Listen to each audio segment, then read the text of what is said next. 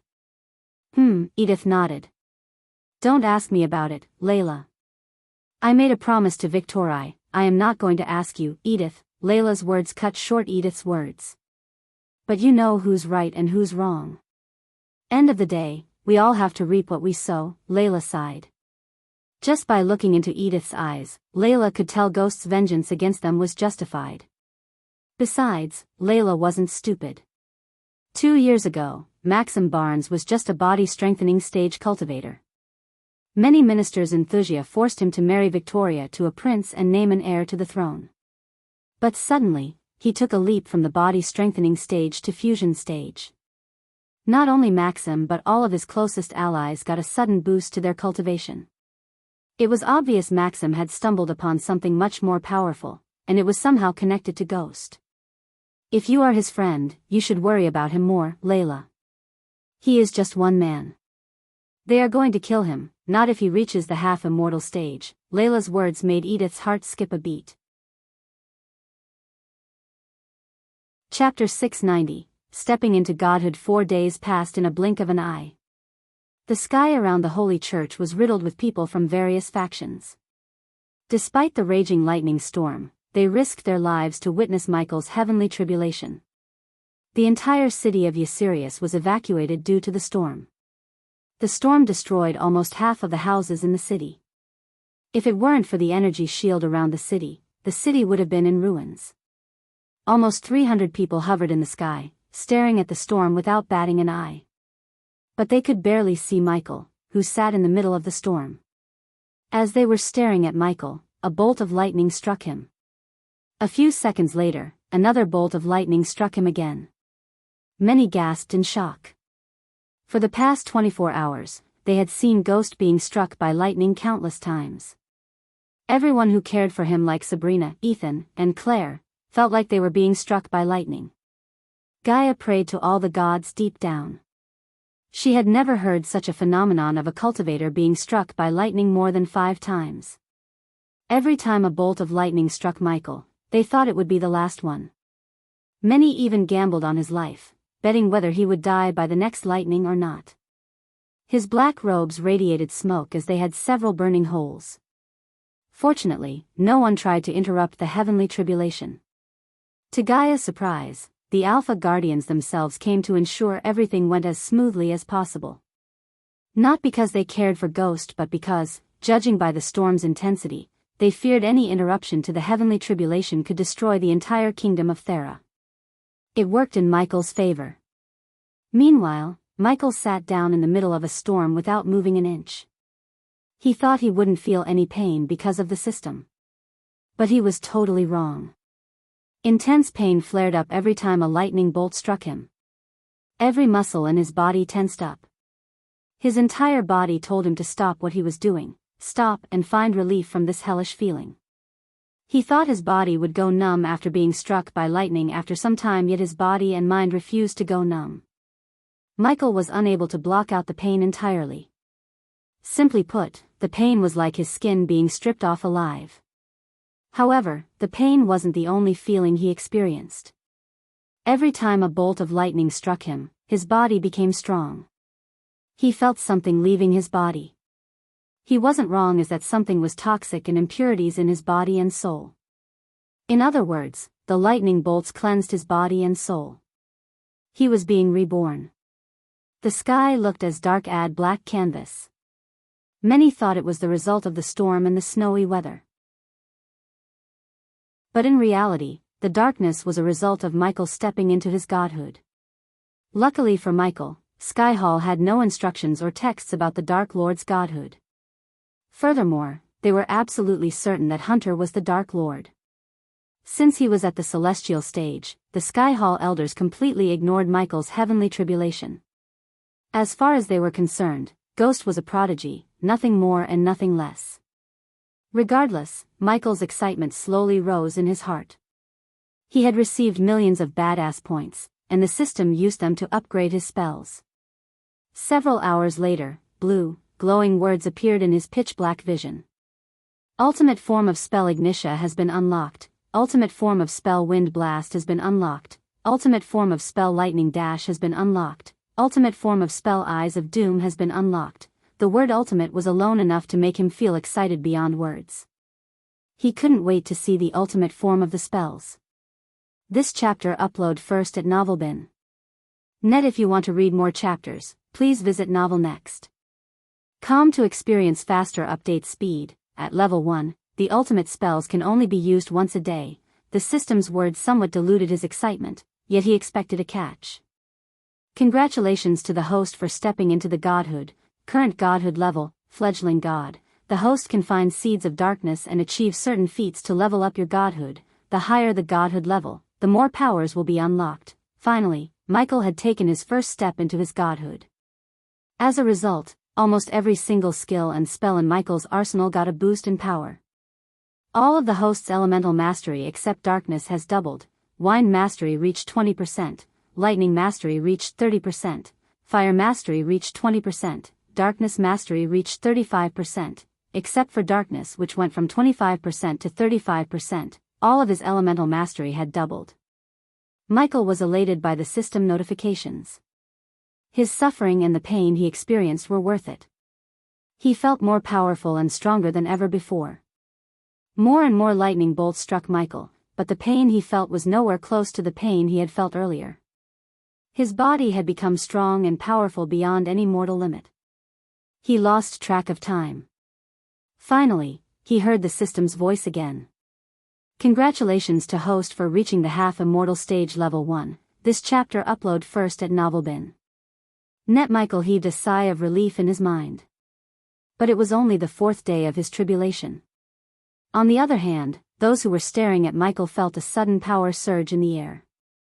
Almost hundreds of golden lightning bolts struck the holy church at the same time. The rumbling thunder almost pierced their eardrums. As a result of the power surge, the storm grew several times more violent.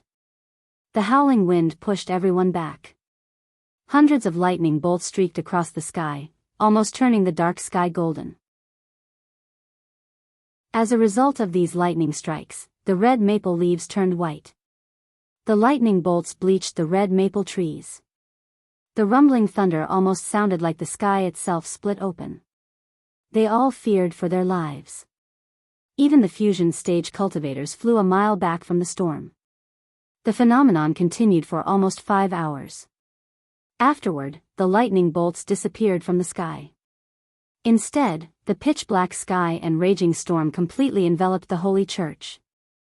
None of them could see what was happening inside the storm. His heavenly tribulation caused the ocean surrounding Ar to become unstable and prone to violent waves. Gigantic tsunami waves rushed toward the land from all directions. Even the Golden Princess and court mages of the Empress herself came out of seclusion to cast energy barriers around the continent. Some of the peasants who witnessed these giant waves, trembling ground, and dark sky thought it was the end of the world. One couldn't blame them. After all, anyone would freak out when the day suddenly turns into night. Inside the storm, everything turned pitch black. The only source of light inside the storm was the glowing runes around Michael and on the holy church building. If it weren't for these runes, the gravitational pull would have stripped the maple trees and the church itself off the ground. Soon, seconds turned into minutes, and minutes turned into hours.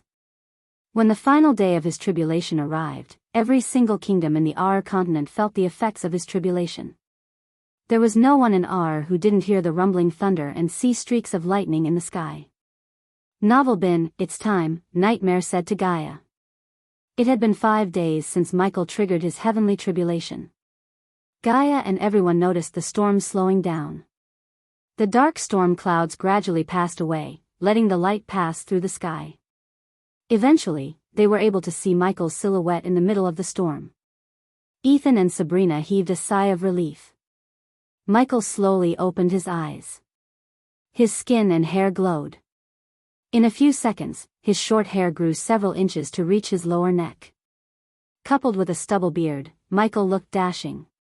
The tattered robes vanished into thin air, and instead, new black robes enveloped his body. As usual, he wore a long black coat with matching black pants. The coat was etched with a silver lining and made of thick fabric. Instead of a black turtleneck, Michael chose black leather armor with protective chest plates. Finally, he completed his wardrobe with black boots and tactical fingerless gloves. Michael's gaze swept across the sky. He noticed hundreds of cultivators staring at him. Without making them wait any longer, he slowly ascended to the sky. Novel Top 1. Orgy. Everyone remained still in fear.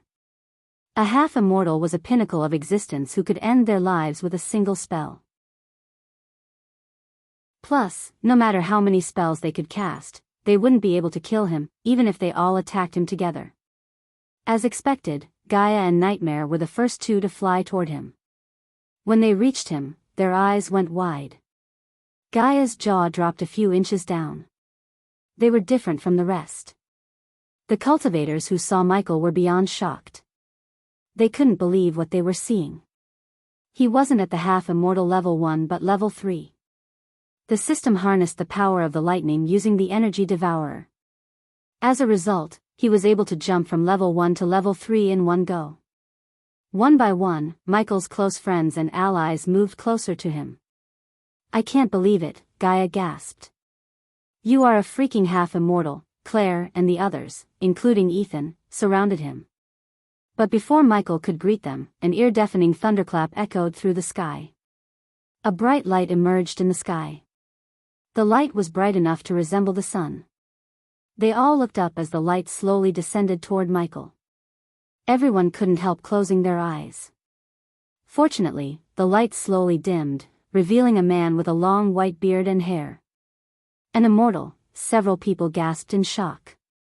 But Michael remained calm because he knew who he was, at least where he was coming from. Michael flew higher to meet the old man. The man looked at Michael with a gentle smile. Yet behind that gentle smile was a sliver of shock. Young man, I am here to take you to the Council of Immortals. The old man's calm voice sounded like a giant bell. Chapter 691, Refusing to join the council. No, Michael outright rejected the old man's offer. His words startled everyone, including the old man. The immortal creased his brows. He wondered whether the young man heard him right or not. If I join the council, will you let me destroy Wuxia? Michael questioned the old man. His words were loud enough for everyone to hear. As expected, the old man shook his head. As a half-immortal, you cannot meddle in any mortal affairs. You have to let go of your hatred. You cannot achieve immortality with it, Michael snickered. My hatred toward Wuxia knows no bounds. I don't want or need the council. I appreciate the offer, but I am not going to join, Michael said. He was nonchalant. N0VL next. Think about it once again. This will be the first and last time you will get an offer to join the council. If you reject it, you won't get it forever, okay? Michael rubbed his chin. Can you wait until after I settle my scores with Thuxia? Asked Michael. But as expected, the old man shook his head. No. You have to make your decision now, then my answer is no. I won't join the council, the old man just sighed inside his mind. He was not any run-of-the-mill cultivator to get offended by Michael's choice. Like almost all the immortals, the old man trained his mind and body to keep his emotions in check. The only emotion he felt was pity. It was very unfortunate to see a talented young man like Ghost waste his potential due to hatred and vengeance. But he made his choice, and there was nothing he or the council could do. Without the young man joining the council, no one could control his actions. Therefore, the old man knew if the young man decided to wreak havoc in the world, the responsibility of stopping him would fall on the Guardian Guild's shoulders. He was a human, so among the 8 great clans, the human-centric Guardian Guild had to control him. I hope your enmity is worth wasting your life, the old man said as he slowly ascended to the sky. We shall never meet again, the old man calmly said before turning himself into bright light and disappearing into the cloudy sky. Once the immortal disappeared from their sight, the people heaved a sigh of relief. Although Claire seemed to have an opinion of her own, she didn't speak her mind. Ghost was no longer a disciple or a typical cultivator of her standards. Rather, Ghost was a half-immortal, and it was not her place to advise him anymore. This chapter upload first at Novelbin. Net. If you want to read more chapters, please visit Novel Next. To experience faster update speed, he smiled at Claire before looking at everyone hovering in the sky. Ladies and gentlemen, I wish I had met you under different circumstances. But as soon as I finish my little task, I will hold a grand gala celebrating my achievement. I hope everyone will attend with your loved ones. I am sure we have a lot to talk about making this world a better place, said Michael. Many were pleasantly surprised by Michael's words. Unlike the thought, he was neither too arrogant nor prideful. Instead, his words were friendly and warm. He looked like a person they could be friends with him. Member of the council or not, all of them wanted to be Michael's friend. Having a half-immortal by their side would give them a massive advantage over their rivals. But those who had a friendly relationship with Thuxia broke into a sweat. He chose not to join the council because of his hatred toward Thuxia. No matter what it was, Thuxia was in trouble. None of them thought Thuxia could survive the wrath of a half-immortal like Michael. Even if Thuxia managed to defeat him somehow, the battle would leave the kingdom in ruins. At that time, Thuxia's enemy kingdoms would pick the flesh off the bones like vultures. Either way, Thuxia was screwed. However, only Michael knew destroying Thuxia was not as simple as it sounds. With the cosmic stream, Maxim Barnes could become a half-immortal anytime. According to Michael's plan, by the time he and Maxim meet on a battlefield, Thuxia would be nothing but a ruin. Michael didn't linger around for long. He just exchanged a few pleasant words with his friends and allies before heading toward Thuxia with Gaia and Nightmare. His destination was a kingdom that was currently at war with Thuxia, Kingdom Zulon. The continent of Aur contained 5 kingdoms, Kingdom Zulon, Kingdom Suvan, Kingdom Idrizel, Kingdom Northgard, and Kingdom Ithilin. But everything changed when Thuxia claimed Kingdom Ithilin belonged to Thuxia. King Maxim Barnes waged an overseas war against Ithilin, and to everyone's surprise, he conquered Ithilin using his mighty army. At that time, no one guessed King Maxim would decide to move his entire kingdom from the Elan continent to the Azer continent. He sold the land in Elan to Royal Land and Drattle. His decision was unheard of. It took Maxim 5 months to transport the citizens from Elan to Azer. He decimated the once proud kingdom of Ithilin and transformed it into New Thuxia. He didn't stop with Ithilin. A month after settling into Azer, he provoked the Northgard, forcing them to wage war against Thuxia. The result of the war was the same. King Maxim Barnes decimated Northgard to become the largest kingdom and superpower in Azer. All of it was possible because of the Thuxian Special Force and General Booth. King Maxim used every single tactic, whether it was dirty or not, to win wars. One by one cities and villages fell to the might of the Wuxian army. He burned down the villages that refused to surrender and tamed the cities that opened their gates to the Wuxian army. In the span of 1 year, King Maxim Barnes conquered 2 kingdoms and built an army powerful enough to rival the superpowers in Ar itself. The entire Azer continent was thrown into war because of one man, King Maxim Barnes. Except for Adrizel that initiated a secret shady deal with Maxim, every other kingdom was at war. Michael's destination Zulon was on the verge of getting conquered by Thusia. Except for their capital, every city and village had fallen under the might of the Wuxian army. The city of Westboro was built amidst the ivory fields of snow and was truly a contemporary wonder. Its wonder was matched by the backdrop of a gentle mountain which has helped shape the city into what it is today. The resources these mountains brought were of great importance, but they were also influential when it came to architectural designs, as the vast majority of buildings have been built in the shape of those same mountains. N0VL next. Even the war couldn't mask the beauty of Westboro, as it looked luxuriant. With its ashwood rooftops, oakwood walls, and foggy fields, the city had a seductive atmosphere. The main attraction was the towering 5-story building in the middle of the city. It was built by orcs to educate the children in Zulon regardless of their race, social status, and wealth.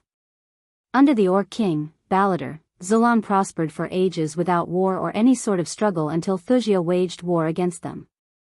Nov LB, in. Science and development was flourishing in Zulon, and it had attracted a lot of attention.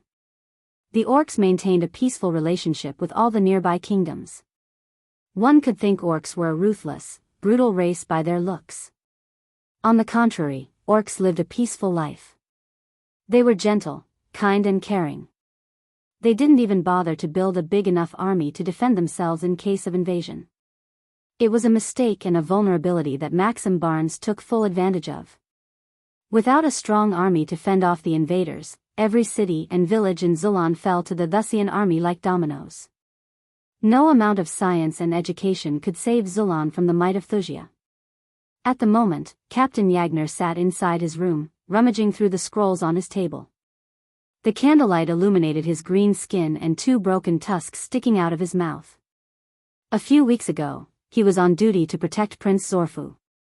The most dangerous battle he had ever gone through was a rabbit wolf they came across when they went hunting in the nearby forest. But suddenly, everything changed. General Orkovi died in the hands of General Maddox the Mad, one of the most ruthless generals serving under King Maxim. As a result, Captain Yagner became the new general. It was a promotion Yagner had never wished for. This chapter upload first at Novelbin. Net General Yagner. Suddenly, a dwarf came into the room running. The dwarf's chest rose and fell in a certain rhythm. "What is it?" asked Yagner. The dwarf opened and closed his mouth as no words escaped his mouth. Nov LB, in. Take a deep breath, said Yagner. The dwarf took not one but few deep breaths. Yagner saw the glimmering fear in the dwarf's eyes. General Maddox, he and his men are on their way to here. They will reach the city by dusk, and they are not alone. Yagner creased his thick brows. What do you mean they are not alone? He's bringing hostages. They are all from Lawson village. Yagner clenched his fist. He slammed the table before rising from his chair. Lawson village? His thick voice was filled with uncontrollable rage and fury. Lawson village was his birthplace. He grew up there. What made him more furious was that the village was located far away from the path leading to Westboro. This meant, Maddox went out of his way to assault the village and capture the villages. Deep down, he knew why Maddox did that. He wanted to use the villagers as leverage to make Yagner open the city gates. What do we do, General Yagner? Asked the dwarf. Send the word to His Majesty. We will do everything in our power to save both the city and the villagers, Yagner said. But both the dwarf and Yagner knew saving one was impossible, let alone the two. At this time, they could only pray for a miracle. Yes, General Yagner, the dwarf bowed quickly before running out of the room. After the dwarf left the room, the fury and anger in Yagner's eyes turned into fear. I just wanted everything to be over. He collapsed onto the chair. In a few hours, General Maddox would be at his doorsteps. Yagner hoped His Majesty has a way to save his villagers. However, it was highly unlikely anyone would sacrifice an entire city for a village of 100 lives. What would you have done, General Orkavai? Yagner asked himself. General Orkavai was their hope to fend off the invaders. He was a master tactician and an honorable fighter. But even Orkavai fell to the blades of General Maddox. Maddox broke Zulan's soldiers' spirit by burning Orkavai alive in front of their eyes. Yagner could only imagine what Maddox would do to the villagers if they refused to open the city gates. Chapter 692. Gathering storm. With the setting sun came a sky of fire, the orange of every wintry hearth. It was the battle cry to the gathering night that the only achievement of darkness was to raise the chillness in the air. The heavy snow floe blanketed everything around Westboro. The whiteness stretched across as far as one could see. Atop the city walls, Yagner waited for Maddox and his battalion to arrive. The eerie howling wind carried the sound of children crying in fear. Even the grown men under his command shivered, not due to the coldness but due to the fear. None of them had any real battle experience. The soldiers formed a line atop the city wall, carrying a torch in their hands which provided them light and much-needed warmth. General, a dwarven woman whispered. Just like everyone else, she was in metal armor, armed to the teeth. She held a battle axe in one hand and the torch in the other. What were His Majesty's orders? Asked the dwarven woman. The dwarves were capable of many things, but keeping their mouths shut wasn't one of them. After reporting to Yagner, Grimjaw, the dwarf who reported about Maddox's arrival, spread the news about Lawson Village to the entire army. Those who knew Yagner personally worried about him, as Lawson Village was his birthplace. He ordered me not to open the gates under any circumstances, Yagner sighed. As much as he wanted to save Lawson Village, his first duty was to King Balladur. He had sworn an oath to serve His Majesty until he drew his last breath. To this moment, Yagner served Balladur, obeying every single one of his orders, and Yagner didn't think he could do otherwise now. So this is it, huh? The dwarven woman nervously chuckled. This is how the great nation of Zulan makes its last stand against Thusia. Although everyone knew how the battle would end, none of them dared to speak out loud. Their entire army consisted of thousands of men, and currently, 400 troops were stationed in the city to defend the king. But General Maddox had 600 troops with 3 fusion stage cultivators. Most of their troops were at either the body strengthening stage or the core formation stage. On the contrary, the weakest of soldiers of Maddox was at the core formation stage. The power gap between the two armies was huge. Not to mention Maddox was a fusion stage warrior who was several times stronger than Yagner. The only advantage Westboro had was the heavy snowfall and the defense arrays around the city. If they were lucky, they could outlast Maddox and his men and survive the siege. At least Westboro had enough food to last a year. But Yagner doubted Maddox didn't know about this. We will fight to our last breath, Saren, said Yagner. Despite the fear and concern, Yagner sounded brave. For the sake of his men, he had to be. Otherwise, they were as good as dead. Look, Saren pointed at the distant land where Yagner vaguely saw several dots of light. They all heard the clumping sound in the air made by a pack of horses. Soon, the dots of lights grew brighter. Little by little, Yagner saw the silhouettes of several figures. They are here, said Saren. Sound the horn, Yagner ordered his men. The next moment, his men sounded the horn. The sound echoed through the city, silencing everyone.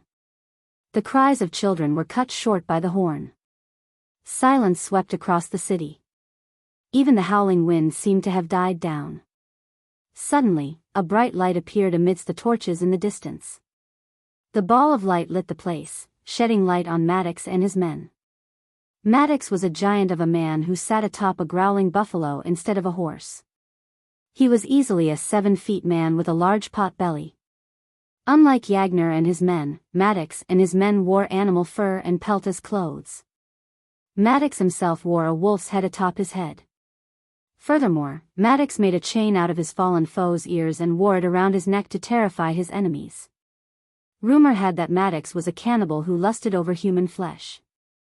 Judging by his look, Yagner couldn't help thinking the rumor had some truth to it. This chapter upload first at Novelbin. Net. If you want to read more chapters, please visit Novel Next. Com. To experience faster updates speed. The ball of light slowly grew brighter. To Yagner's shock, he saw several villages nailed to wooden poles and carried by fellow villagers. Men and women bled on the wooden pole. They were all naked, with several scratches and cuts on their bodies. The soldiers of Maddox were animals.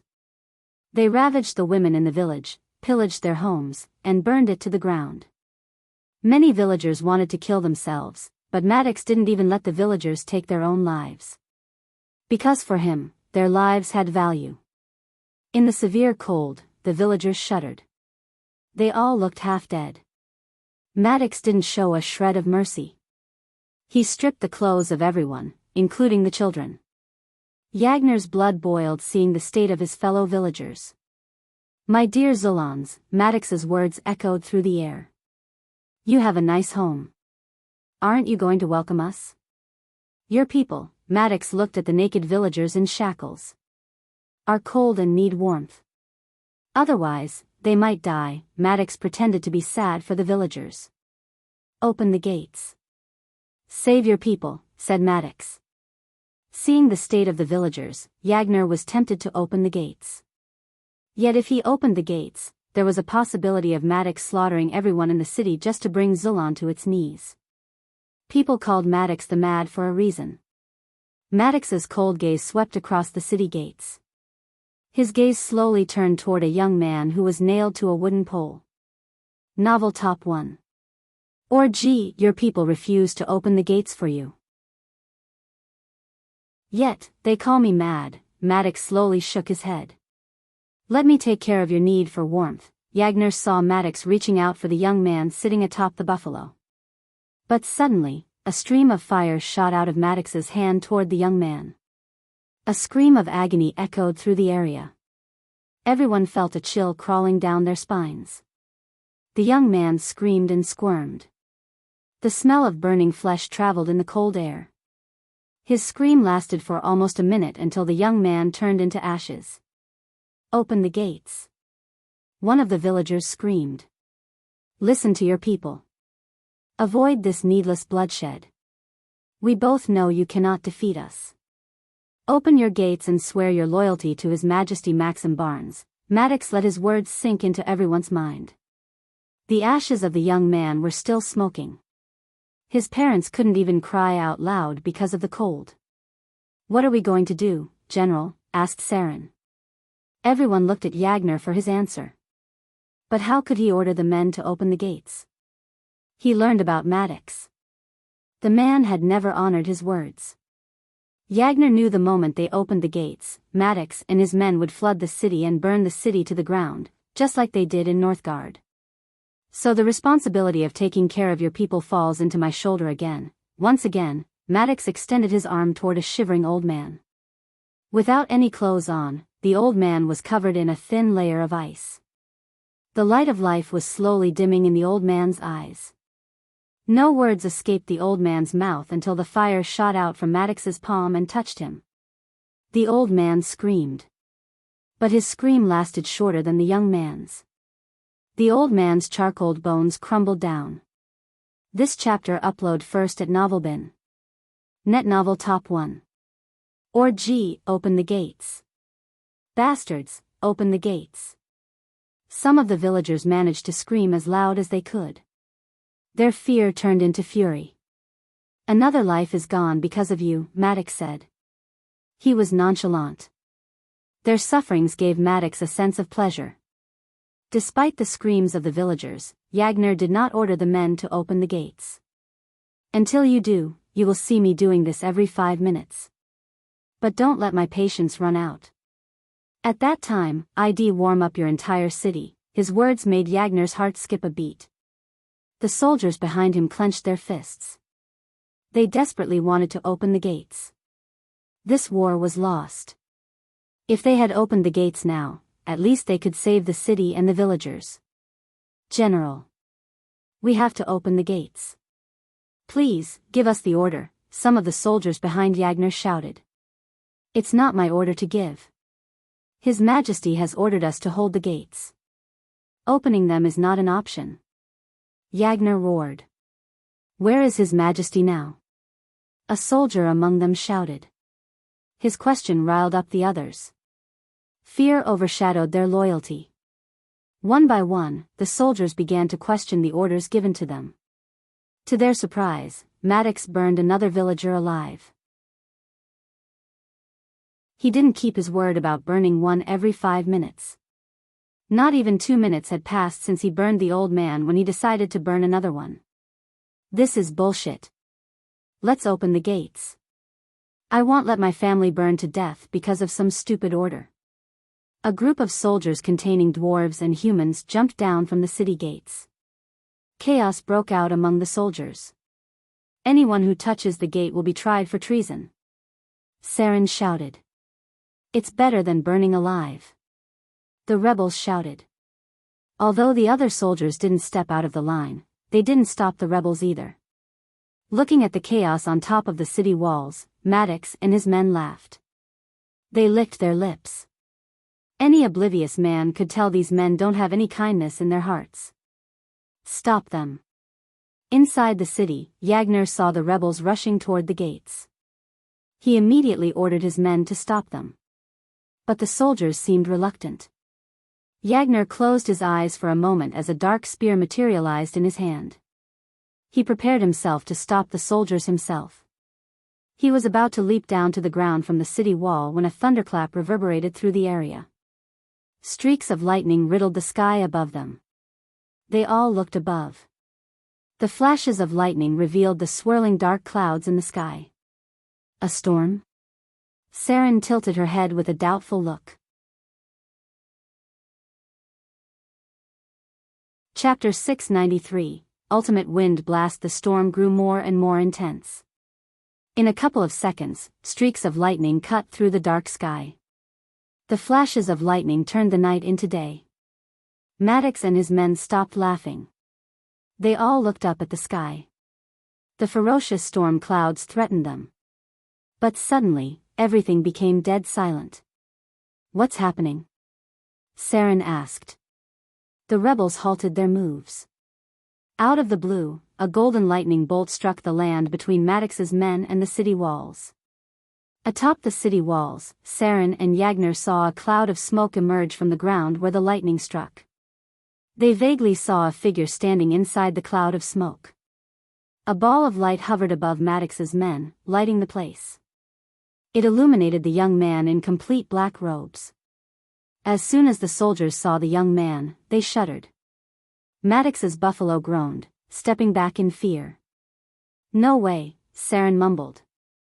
Every single one in the area felt a chill running down their spine. The young man was a half-immortal. The energy radiation they saw around him was devastating. For the first time, a sliver of fear emerged in Maddox's eyes. General, that lad is a half-immortal, Saren shivered. Who is he?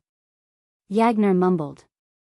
As they were staring at Michael, a thunderous roar echoed through the sky. The people were terrified by the roar. Maddox and his men were completely caught off guard when a stream of fire appeared from the sky. The fire separated the villagers from Maddox and his men. Before Maddox could react, the villagers disappeared. Yagner looked up at the sky to see a shadow of a monstrous creature above the clouds. A dragon, Saren recognized the creature by the shadow. Maddox's buffalo shook its head frantically until it received a powerful slap from its rider. Maddox saw an empty field through the flames. All the villagers had disappeared from his sight. Everything from the young man's arrival to the disappearance of the villagers happened within a few seconds. Even a fusion stage cultivator like him couldn't realize what just had happened. General. Suddenly, a soldier screamed, drawing Yagner's attention. He turned around quickly to see the villagers standing inside the city gates, safe and sound. The villagers were gawking in confusion. Some began to throw up where they stood due to the effects of sudden teleportation. Except for shivering and vomiting, the villagers remained safe. "Who are you?" Maddox's shout echoed through the air. Michael did not respond. Instead, he just raised his hand. The air around him began to swirl, forming a tiny tornado. Defense shields. Maddox realized the young man had started to cast a spell. He barked orders at his men to cast defensive spells. Several translucent shields materialized around them. Furthermore, several golden chakras swirled around them, strengthening their energy shields. Meanwhile, the small tornado that appeared around Michael slowly transformed itself into a crescent-shaped wind blade. The blade grew long enough to be the size of 3 to 4 buses lined together. Plus, the blade created an otherworldly whistling noise, threatening Maddox and his men. This chapter upload first at NovelBin. Net. If you want to read more chapters, please visit Novel Next. Com to experience faster update speed. Looking at Maddox and his men, Michael simply snapped his fingers. The wind blade shot out toward them at the speed of an arrow, soaring through the sky. It cut the air itself as the moment Michael fired the wind blast, it created a loud booming sound. The wind blast completely snuffed out the dragon fire around Maddox and his men. Maddox and his men poured every bit of energy in their bodies into their shields. However, the wind blade cut through them like a hot knife through butter. In a blink of an eye, the soldiers were cut into pieces. Blood and flesh spurted out. The white snow beneath them turned red with their blood. "Ah!" Maddox's men shrieked and squealed in pain. Those who were lucky instantly died, but many remained alive. The cut was smooth and quick. So they didn't die quickly. Maddox, however, managed to escape the wind blast by leaping into the air just before the wind blade could cut through him. But his mount, the black buffalo, wasn't so lucky. It died instantly as the blade cut the buffalo into 2 chunky pieces. The howling wind carried the nauseating stench of blood to the city gates. Every single soldier atop the city gates stared at the scene with mixed feelings. They were both terrified and delighted to see Maddox and his men suffer. Michael was surprised to see Maddox's quick reflex to save himself from the wind blade. His head was filled with the sound of system notifications. One by one, the soldiers drew their last breath. The ultimate form of wind blast was more powerful than Michael expected. It cut through several shields like they were nothing. Moreover, the size of the wind blade was enough to kill a battalion of soldiers in one go. No wonder the system restricted him from using the ultimate form of the spells only once a day. Otherwise, Michael could decimate a kingdom's army with a couple of wind blades.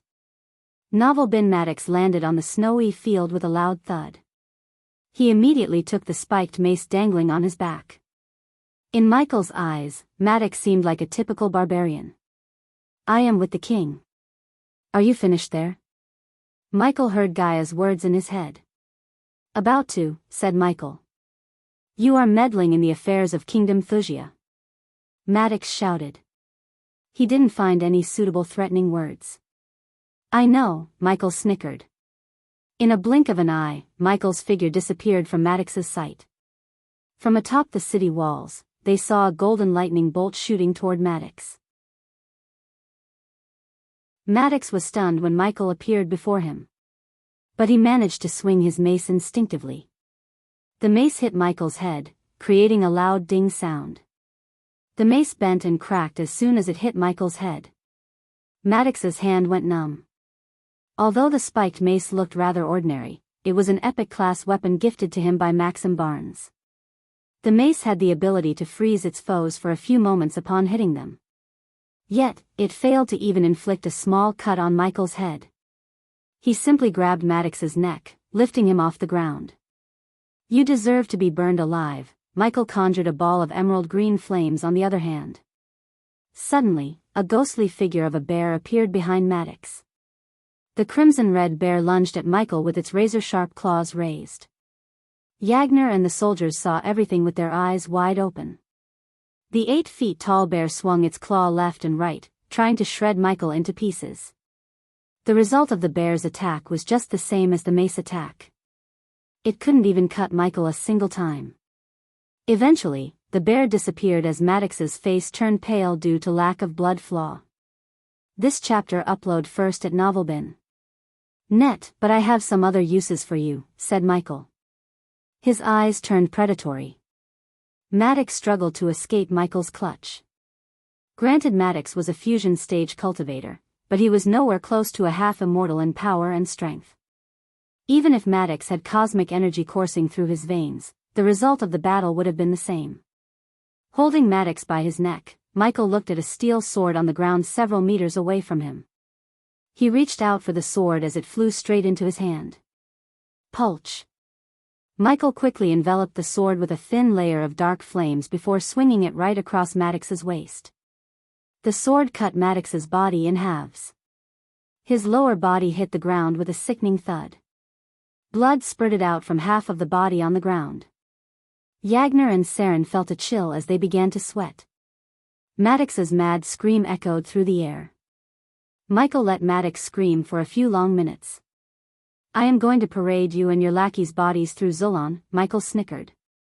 When I undo your months of work in a few hours, I will kill you and send your bodies to your majesty. Michael's words were loud enough for Yagner and his soldiers to hear. His majesty will kill you. Maddox barely managed to utter these words. His words were cut short when Michael put his hand inside Maddox's mouth. To everyone's shock, Michael pulled out Maddox's tongue. Blood and spit sprayed out of Maddox's mouth. Everyone who witnessed the scene took a step back in fear. With a flick of his wrist, Michael lifted all the bodies into the air. He himself slowly ascended to the air with Maddox struggling in his hand. Is he coming this way? Asked Saren. Her question was soon answered as Michael moved towards them. Before they could bat an eye, Michael disappeared from sight, heading toward the castle. To the castle. Yagner roared. If that half-immortal chose to kill their king, nothing would stop him. At least he wanted to fight and die for their king. Under the cloudy sky and heavy snowfall, the castle of King Balladur stood majestically. It was no different than any other typical castle Michael had seen.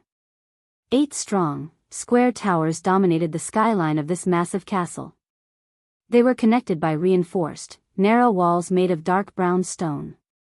Small windows scattered thinly around the walls in seemingly perfect symmetry, along with asymmetric crenellations for archers and artillery. A sizable gate with giant wooden doors and archer holes guarded the entrance. Furthermore, a handful of waterfalls flow into various small rivers and provide the precious farm fields outside the castle with needed water. But at the moment, these waterfalls and rivers were frozen and looked like obsidian glass. The soldiers on the ground were caught off guard. Most of them didn't even notice Michael flying straight into the castle through a window. Unfortunately, by the time they reacted, it was too late. Is that blood? Some of the soldiers noticed a trail of blood on the ground. The blood drizzled from the bodies Michael carried into the castle. The soldiers were stunned. They immediately rushed into the castle. By the time Yagner and his men arrived at the castle, Michael was already inside. What's happening? Yagner questioned the men guarding the castle doors. General Yagner, the soldiers saluted. Novelbin, His Majesty is requesting you. Please, go inside. The soldiers opened the main doors to let Yagner and Saren, Yangar's second-in-command, enter the castle. Chapter 694, Forming an Army. Inside the castle, Michael leaned on one of the pillars. The room he was standing in was rather empty. It only had a long oak table and fireplace to warm the air. Gaia sat on the end of the table while the Zulons sat on the other end. Zulon's King Balladur was a half-orc. He was neither tall as an orc nor short as an average human. His skin had a tinge of jade green.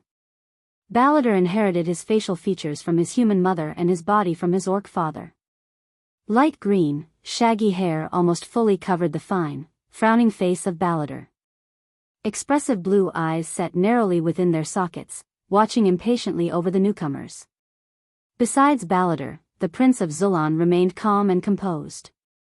Because Prince Zorfa's mother was also an orc, he looked like any other orc with his thick green skin, tusks, and big muscular physique.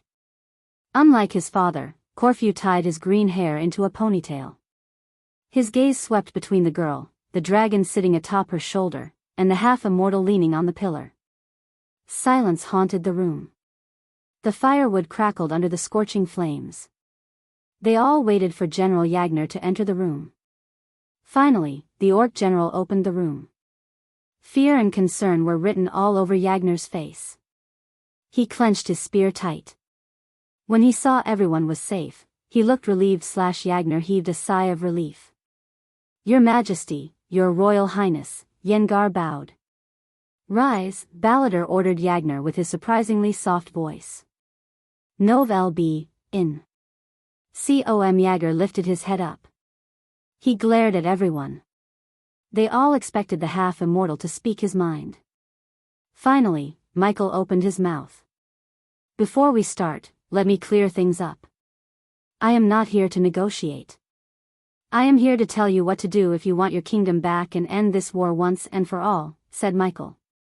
None of them dared to talk back at Michael because of his cultivation stage. "Do you want your kingdom back or not?" asked Gaia. Balladur and Zorfu slowly nodded. They both knew even if the half-immortal asked for half of the kingdom, they had to give him.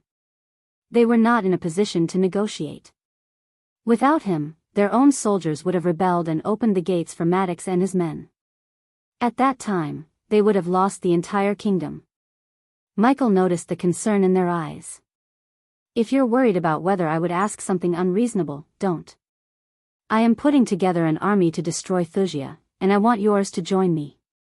Say no, and I will leave you alone." "We both know what will happen next," said Michael. They could imagine what Maxim Barnes would do next when he heard his generals were cut in half. By slaughtering the army single-handedly, Michael saved Zulon and put them in danger at the same time. "If may I ask," Balladur's words trailed.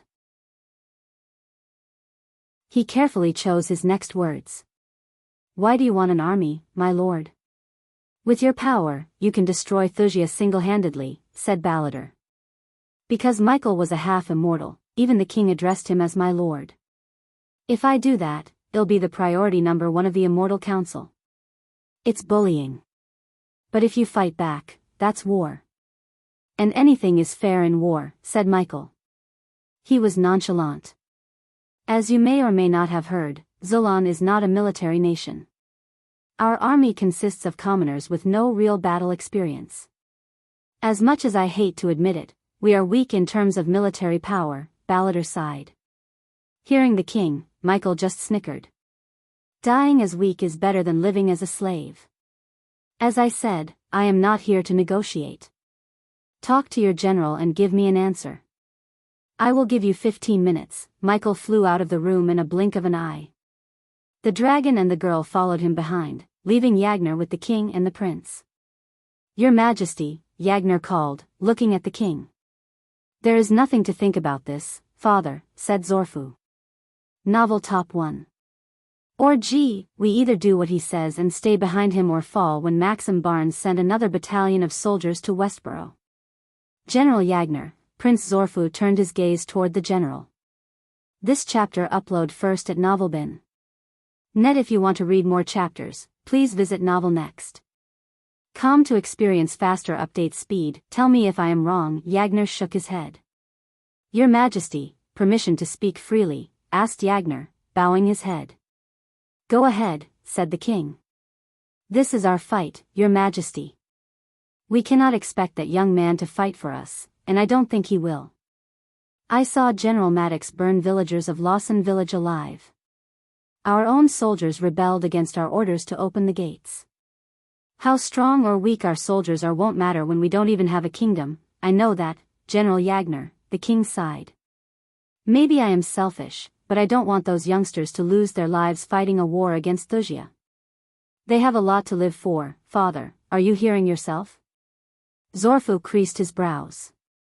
"Just think what would happen if the half-immortal left us. The next battalion will break the city walls in a few days. Do you think Thusians will show us any mercy? They will slaughter everyone in the city. Zulan will fall. Like it or not, this is war. Those youngsters and soldiers will die whether you agree or not. The difference is, if we listen to the half-immortal, their deaths would mean a future for Zulan. His Royal Highness is right, Your Majesty, said Yagner. You are both right. It's time we fight back. With a half-immortal on our side, we have a chance to unify all the other kingdoms against Thusia. After a long pondering moment, Balladur rose with a new resolute in his eyes. He was not trained or had experience in making wartime decisions. Zulan was a peaceful kingdom that focused on education and science. Therefore, Balladur took a few moments to make an obvious decision. Following Balladur's resolve, they waited for Michael to arrive again. Just like before, Michael flew through the window and landed in the room. We will follow you, my lord. King Balladur and Prince Zorfu bowed their heads. I would have been shocked if you didn't come to this decision. From now on, she is your wartime general. You will obey every command she gives you. Michael turned his gaze toward Yagner. Listen to her, and you will get your 2 cities back in no time. Michael disappeared from the room after pointing at Gaia. He was on his way to Kingdom Suvan, another kingdom that was at war with Thusia. After Michael left, Gaia turned her cold gaze toward Yagner. I put the bodies of Maddox and his men outside on the ice. Take them, put them in a pike and parade them throughout your conquered cities. Make sure Thusians see the bodies crystal clear. Novel bin Gaia's order stunned Yagner. He couldn't believe a delicate young woman like her was capable of giving such gruesome orders. But she shocked them further with her following order. Maddox is still alive. He cannot do anything, but he is somewhat alive. So take his body and put them in the front. He is our main piece to break the Thusian spirit, Gaia spoke as she slowly walked toward Yagner. Let's do this, huh? She patted Yagner's back. My lady, Prince Zorfu called for her. This chapter upload first at Novelbin. Netnov LB, in. Stop calling as my lady and my lord. I am Miss Elia, and he is Master Ghost, got it? As soon as they heard the names, they were stunned. Zorfu immediately recognized the names. He is Ghost? The 5-star alchemist of Elon? In the flesh, said Gaia. The king and Prince Zorfu were speechless. They heard Ghost was the guild leader of the Thusian Alchemy Guild. So they wondered what had happened between them. What do we do next, Miss Elia? Asked Yagner while the king and prince were silent. Just tell the Thusians you are prepared to let them head back to Thusia if they give the city back without violence. Will they do that? Asked Prince Zorfu. Of course, they won't. That's where this little fella comes into the picture. Gaia rubbed Nightmare's chin. I assume you have a portal connecting your cities, asked Gaia as Yagner nodded. Wonderful. There is no perfect time like the present. Let's go. Erected in the southern part of Zulan, the city of Kolfel was home to the majority of the dwarves in Zulan.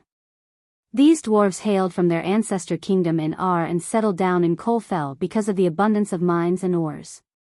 The town itself looked delightful with its spruce wood rooftops, copper walls, and huge, majestic geyser. Simply put, Kolfel had a heavenly atmosphere. Maxim Barnes targeted Kolfel first due to its mines. He planned to use these ores and metals to arm his soldiers. General Maddox let one of his captains, Captain Hanshaw, control Kolfel in his stead. The man treated the miners and every single citizen in Kolfel like his slaves. It was midnight in Kolfel, yet the black smoke fumed from the long chimneys attached to forges. Screams of women resonated continuously within the city gates.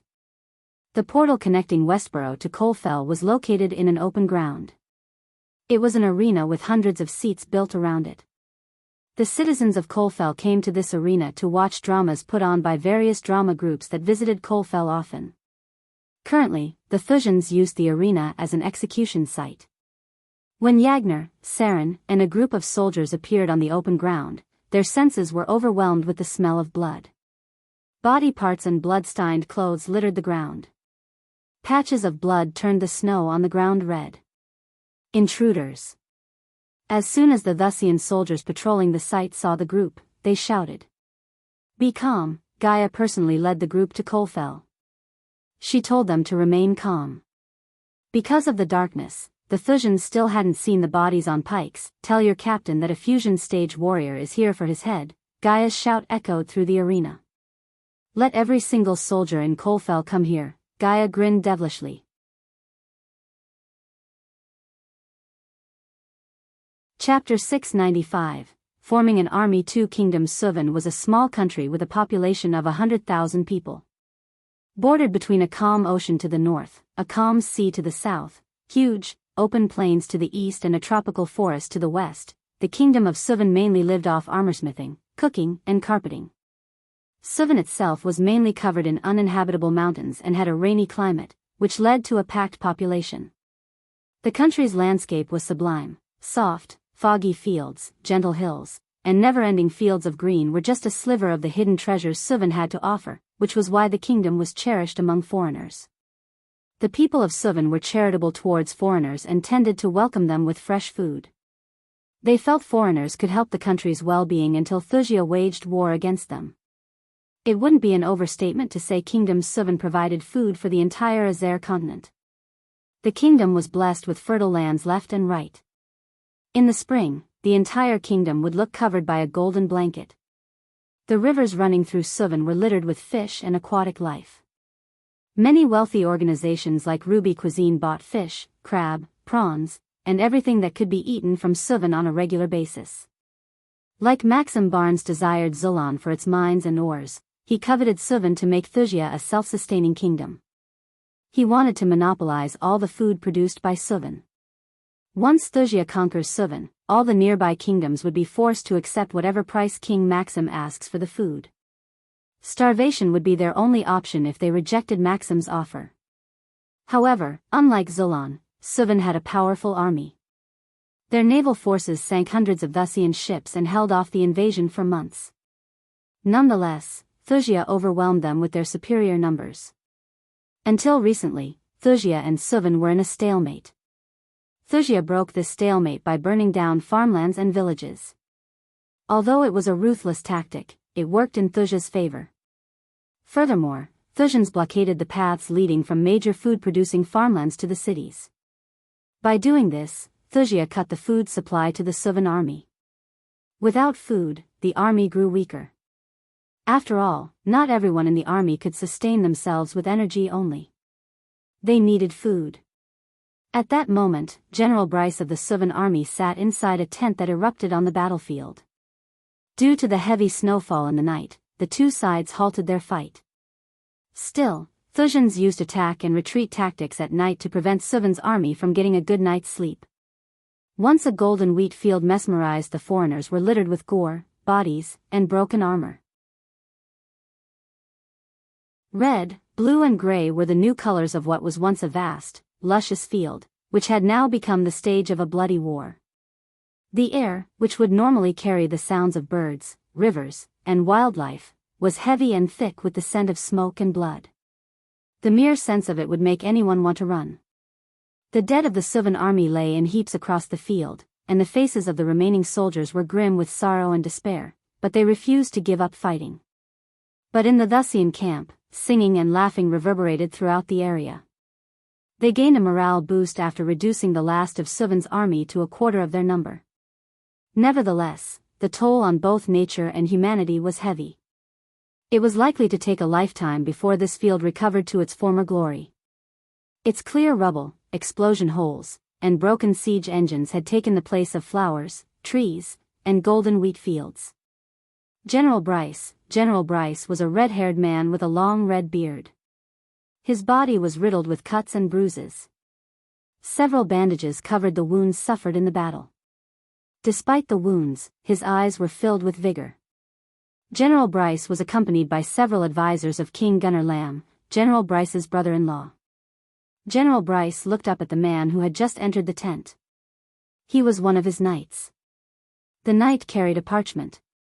"We received this from General Barnett." General Bryce and the advisors creased their brows.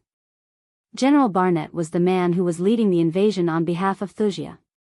The man used every single dirty tactic there was to win the war. So it was safe to say no one in Suvan liked to hear the name, Barnett.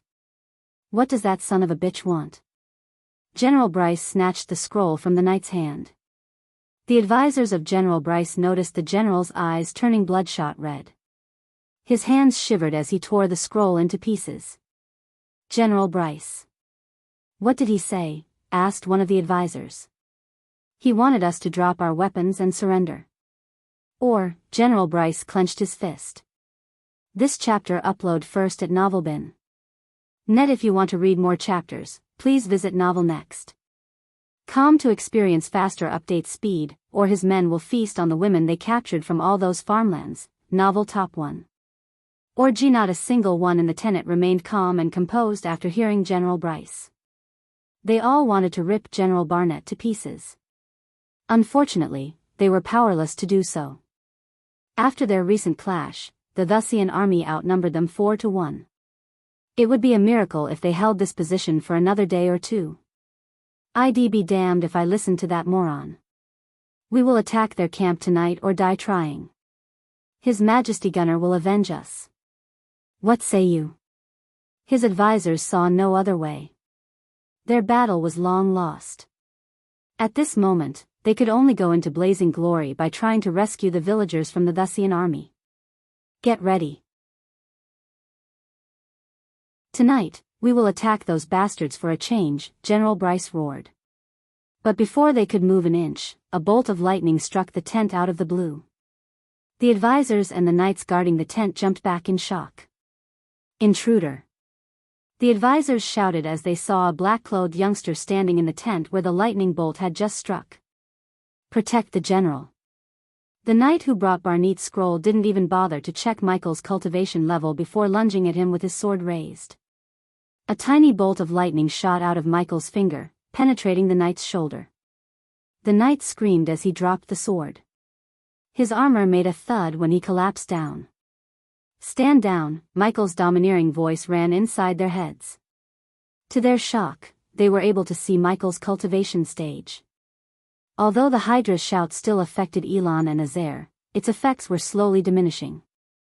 So unless the Hydra used its scream again, the cultivators would soon regain their ability to see through others' cultivation stage. Moreover, half-immortal was an exception. Until now, they had never seen a half-immortal. Hence, the cultivators thought they couldn't see others' cultivation stages. However, when Michael attacked Maddox and his men in Zulon, they all sensed his cultivation stage. It was because the Hydra's shout did not affect cultivators beyond the fusion stage. They took a step back when they realized Michael was a half-immortal. Fear glistened in their eyes. Even General Bryce looked a bit terrified. I brought you a gift, Michael flicked his wrist. The soldiers almost jumped before General Bryce to shield him with their bodies. But contrary to their expectation, a head materialized in Michael's hand. Blood trickled down from the head. General Bryce was the first man to recognize the head despite the lack of a body. General Barnett, General Bryce mumbled. His words stunned the advisors. Soon, they themselves gawked at the head only to get startled. Everyone in the tent looked between Michael and the head. Silence fell over them. Finally, after a few moments of gawking, General Bryce's words cut through the silence. Who are you? Asked General Bryce. Have you heard of the saying, enemy of my enemy is my friend? Asked Michael. I am building an army to destroy Thusia. Consider this as my gift to sway Suvan to my side. Michael threw the bloody head of Barnett to Bryce. This chapter upload first at Novelbin. Net, what about the villagers in his camp? General Bryce asked after catching Barnett's head. If you accept my offer, the villagers will become my allies. Otherwise, saving them and retaking your kingdom from Thusia is up to you. General Bryce and the advisors looked at each other. And for your question, who am I? It's Ghost, Michael introduced himself. As Michael expected, they immediately recognized him. The name Ghost was famous through Azair and Elon. Even some of the noble families in Ar had heard of his name because of his feat in the alchemy competition. Soon, one of the advisors who researched Thusia recalled Ghost being the guild leader of the Thusian Alchemy Guild. Regardless, the advisor was reluctant to question a half-immortal. "Look, Lord Ghost, Master Ghost would do," Michael interjected Bryce's words. "Master Ghost. As much as I appreciate you taking the life of this son of a bitch, the decision of becoming your ally is up to His Majesty, Gunner. But if you help us rescue our villagers and clean the maggots off of my land, you will have my support," General Bryce said. Michael smiled. "I like you." His smile lightened the mood inside the tent. General Bryce's thought was simple. If Ghost was Maxim's man and this was an elaborate plan, Suvan had no way of fighting a half-immortal. But his instinct told him otherwise. Bryce wanted to use Ghost to eradicate Barnett's men. It could buy Suvan a week of time to reconsider their battle plans. Furthermore, with a half-immortal by their side, they actually had a chance to retake the farmlands and the villagers taken over by the Thusian army. 5 minutes, Michael raised 5 fingers. "For what?" asked Bryce. "To rescue your people," Michael shot out from the hole in the tent. "What are you people waiting for? Put your damn armor on and follow me," Bryce barked at the soldiers and advisors before following behind Michael. N0VL next. Kumi. The time Bryce reached the dark sky, he had noticed a streak of golden lightning heading toward the Thusian camp. It was surprising to him that there was no commotion inside the Thusian camp. "Those idiots don't know." Bryce looked at the bloody head of Barnett in his hand. Suddenly, Bryce heard an ear-splitting thunderclap resonating in the sky. He looked in the direction of the Thusian camps. To his shock, the sky above them swirled as streaks of lightning flashed across the sky. Finally, Bryce saw the Thusian soldiers rushing out of their tents. The sky above them terrified them. They had never seen such a lightning storm before. Bryce heard the eerie howling wind as he stared at the whirling clouds without batting an eye. Every time a streak of lightning flashed across the dark sky, it illuminated Ghost and formed a giant shadow of him in the clouds above.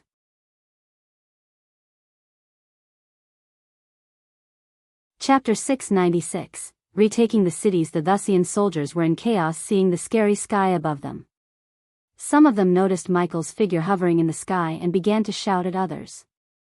They all collectively waited for General Barnett. Some rushed toward the tent in the center to notify the general. Little did they know Michael had killed General in his sleep. The soldiers were just going to find a headless body on a bed. Without knowing the danger they were in, the soldiers prepared to defend themselves. "What's he doing?" Bryce asked the advisors when they joined in the air. Ghost was just hovering in the sky with his hands behind his back. His long black coat fluttered in the wind, along with his raven black hair. But suddenly, an ear-splitting thunderclap resonated in the air. Hundreds of lightning bolts struck the ground at the same time. The sky turned bright as day. Bryce and his men felt their neck hair standing up. They could feel the electricity in the air. The tents that were hit by lightning immediately caught fire. Bryce saw soldiers turning into skeletons in a split second. Hollow armor hit the ground with a sickening thud. The Thusians didn't even have time to scream. In a mere moment, hundreds of lives were snuffed out by Ghost. This was the ultimate form of ignitia. The spell created a violent storm and produced precisely 120 bolts of golden lightning. These lightning bolts jumped from soldier to soldier due to their high electricity and the soldier's metal armor. The system notifications continuously rang in Michael's head. Congratulations to host Michael for leveling up. The current stage is half-immortal level 4, Michael leveled up. Each level in the half-immortal stage cost him a whopping 5 million experience points. So Michael needed to kill 100 Boyd strengthening stage cultivators or 10 fusion stage cultivators. Because of such a humongous amount, the system recommended Michael find energy sources that could be converted through Energy Devourer into experience points. Bryce and his men felt a chill. They had been fighting the Thusians for weeks now. But all it took Ghost was a few seconds to end their lives. For the first time in their lives, they witnessed the true power of a half-immortal. This was the reason why the Immortal Council was created. Cultivators above the fusion stage were godlike beings. They could destroy an entire kingdom with a few spells. Even if hundreds of fusion stage cultivators attacked a half-immortal at once, they wouldn't be able to kill him. They needed an immortal killing weapon. Even with such a weapon, the odds of killing one would be little to none, especially when the collateral damage would decimate everything around them. The world hadn't seen a rogue half-immortal causing such trouble for centuries. Michael looked down to see his handiwork. The ground was still electrified as tiny bolts of blue lightning crisscrossed the ground, creating a buzzing noise. Not a single Thusian soldier survived the wrath of the lightning storm. Fortunately for the villagers, they were caged out of Ignatia's area of effect. General Bryce, Michael's words echoed through the air. His words snapped General Bryce out of his shock. They hesitated to move toward Ghost after witnessing such an overwhelming show of power. The air itself was riddled with the smell of burning flesh and melting iron. Furthermore, the eerie silence returned to the place as the storm clouds dissipated. Yet, the horror it produced remained still. Eventually, General Bryce and his men moved toward Michael. They couldn't take their gazes away from the smoke and ash clouds emanating from the ground. "Your people are caged that way," Michael pointed at the forest north of the campsite. Some of the advisors and soldiers immediately rushed toward the forest. They felt terrified to even be near Michael. N0VL next. So, shall we go meet your king?" asked Michael. "Master Ghost, can you give me some time to arrange a meeting between you and His Majesty?" This chapter upload first at NovelBin. Net. If you want to read more chapters, please visit Novel Next. To experience faster update speed. Michael nodded. After his ultimate show of power, anyone would be afraid to meet him suddenly, especially a king. Michael knew General Bryce and the king would take some time to pick a safe place and time for their meeting. "Sure thing. You have 2 hours to give me an answer," Michael said with a calm smile. He was not a mere cultivator who would have to wait for a king's permission anymore. Instead, the kings had to wait for him. Seeing the perplexed look on Bryce's face, Michael patted him on the shoulder. "Relax, you guys are not my enemy, and I don't go around making enemies because I am stronger. I give you my word. No harm will come to your king from me." Michael's words calmed Bryce's mind. He might not be as strong as Ghost, but Bryce had enough experience to tell whether someone was speaking honestly or not. Besides, General Bryce didn't think there was a way to stop Ghost in case he wanted to kill Gunnar, the king of Suvan. "We will teleport to your capital. Get your things ready. I will meet you in your camp in 10 minutes. Michael descended to the ground, leaving Bryce speechless. As Ghost moved closer to the ground, all the damaged armor and bones began to float. In a few seconds, a large cloud of ash containing armor and bones hovered in the air. Bryce creased his brows, wondering what Ghost was doing. Soon, a bright light shot out of Ghost, enveloped the ash cloud, and faded away along with it. Ghost dated his arms as he ascended to the air once again. Let's go. A few hours ago in Colfell, Gaia was waiting for the Thusians to surround them with Yagnar and his men. After a few minutes, an 8-feet man armed to the teeth arrived at the arena with a group of knights. All of them were clad in metal armor, and except their heads, every part of their body was covered in silver armor. The leading man was Soul Refining Stage Level 5 warrior. His long black beard almost touched his belly button. The knights behind him conjured a ball of light, illuminating the entire arena. Yagnar and his men closed their eyes for a moment because of the brightness. But as soon as the Thusians saw the group, their faces turned pale. Even the Soul Refiner, who could scare anyone with its gigantic body, got scared. He took a step back. Why? Because Yagnar and his men carried pikes with Thusian soldiers stuck to them like kebab. "Help!" An eerie cold gasp sounded from Gaia's group. The Thusians saw something that scared them for their life. General Maddox, he was stuck to a pike and held by an orc. Once terrifying general was missing his lower body. His mouth moved, asking for help. The Thusians saw hundreds of heads stuck to pikes. All of them had their eyes wide open. Even an oblivious man could tell those people died a terrifying death. These are all your fellow soldiers who foolishly attempted to take over the capital, Gaia's playful voice echoed through the arena. And this is your beloved General Maddox. Gaia grabbed the pike from Yagner and raised it above. This chapter upload first at Novelbin. Net the Thujans were speechless. More than that, they were terrified. Hey, race our offer. Drop your shit and run back to your kingdom with your tails between your legs. Or we could do the same to you and show it to the Thujans in Mainville. You have a minute to make your decision. Gaia lowered General Maddox and moved his hand like a puppet. Her gesture made the Thujans furious. But they were more terrified than furious. They all knew how powerful General Maddox was. So if the Zulans did that to Maddox, they could imagine what they would do to them. Come on, Maddie, tell your soldiers to save themselves, Gaia said to Maddox. Her voice was loud enough for everyone to hear her. You don't want him to come here, do you?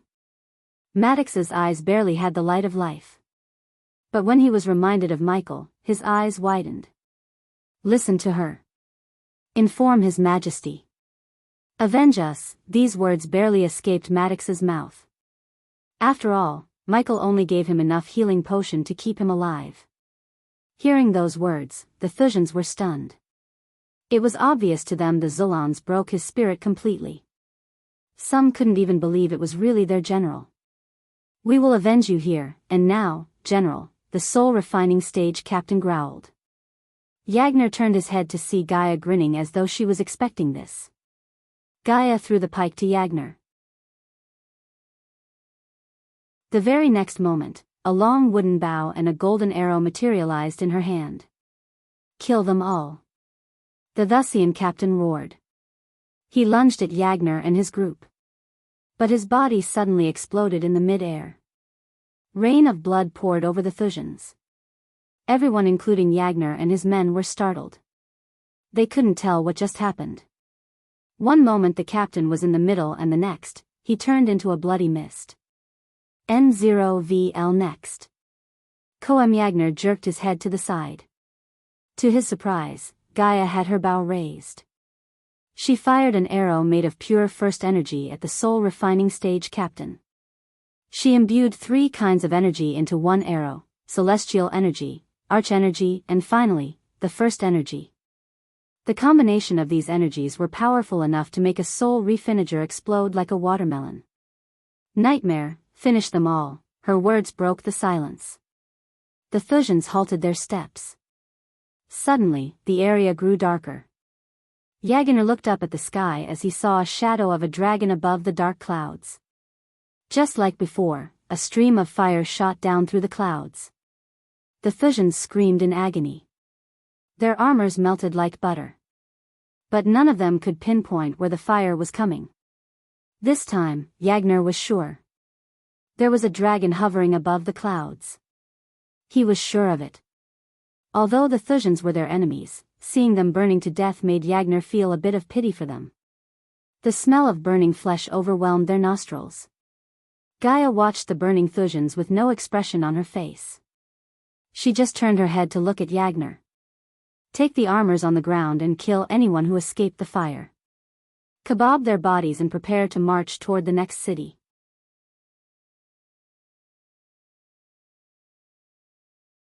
Chapter 697, Who will lead the army? After killing Thujan's soldiers, Michael teleported to the Suvan capital, Edgerton, with General Bryce and his advisors. The city of Edgerton was built along the banks of a labyrinth of rivers. It was truly a modern curiosity. Its wonder was matched by the backdrop of pristine skies and the lonely mountain on the horizon. Thick tall walls were built around the city. Snow blanketed the lands outside the city walls like puffy white bed sheets. The winter's cold froze all the crisscrossing rivers as well as the waterfalls. Michael appeared in the sky within the city walls. Although it was the middle of the night, the city seemed awake. Michael heard several cries of little children and noticed people running through the streets restlessly. When Michael looked closer, he was able to see several men lying on the side of the streets, begging. They all looked thin as sticks, as though they didn't eat for weeks. Even the soldiers patrolling the city gates seemed weak and exhausted. It seems like the people are starving, said Michael. As much as General Bryce wanted to disagree with Ghost, he knew it was the truth. Not only did Thujans cut all their supply routes and burnt major farmlands, the warehouse Suvans stored food mysteriously caught fire.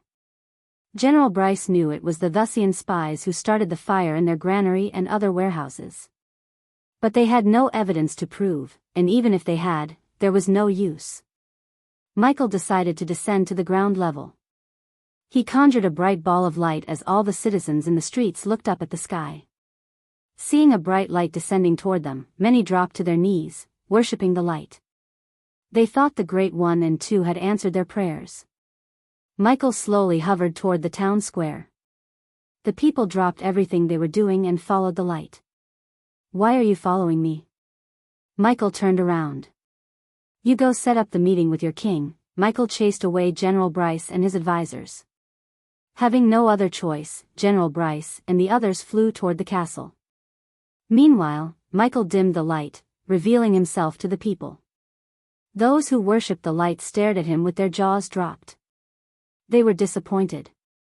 But those who dared to sense Michael's cultivation stage were stunned beyond words. "A half-immortal!" someone in the crowd shouted. Several people gasped in shock. The people quickly swarmed the town square. Even the people who were sleeping inside their homes rushed out of their houses once they heard the commotion outside. With a flick of his wrist, Michael retrieved a couple of big crates of revitalization potions. He felt pity for the people of Suvan. These people provided food for the entire continent, yet because of Maxim, they were starving. The crying children reminded Michael of his orphanage. He used to steal from gangsters to feed the little ones. "Take this. It will satiate your hunger." The glistening jade potions slowly hovered in the air at arm-reaching distance from the crowd. While the majority of the crowd hesitated to grab an unknown potion, an old man used the little bit of strength left in his body to grab the potion. The old man was skin and bones and looked emaciated. His hunger prevented his brain from giving a damn about whether the potion was consumable or not. He just pulled up the cork and emptied the potion in one single gulp. Everyone stared at the old man without batting an eye.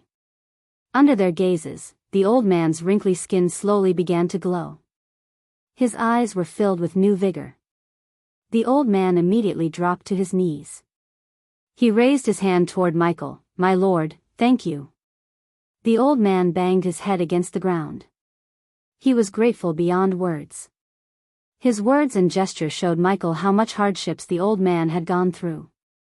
Judging by the callus in the old man's hands, Michael could tell the old man was a farmer. A farmer crying for food was truly a pitiful situation. It summed up the city's situation. Following the old man, several people reached for the potion. One by one, they all consumed the potion. The same was the same. Their hunger was satiated in a second. Plus, they all felt revitalized. Strength returned to their bodies.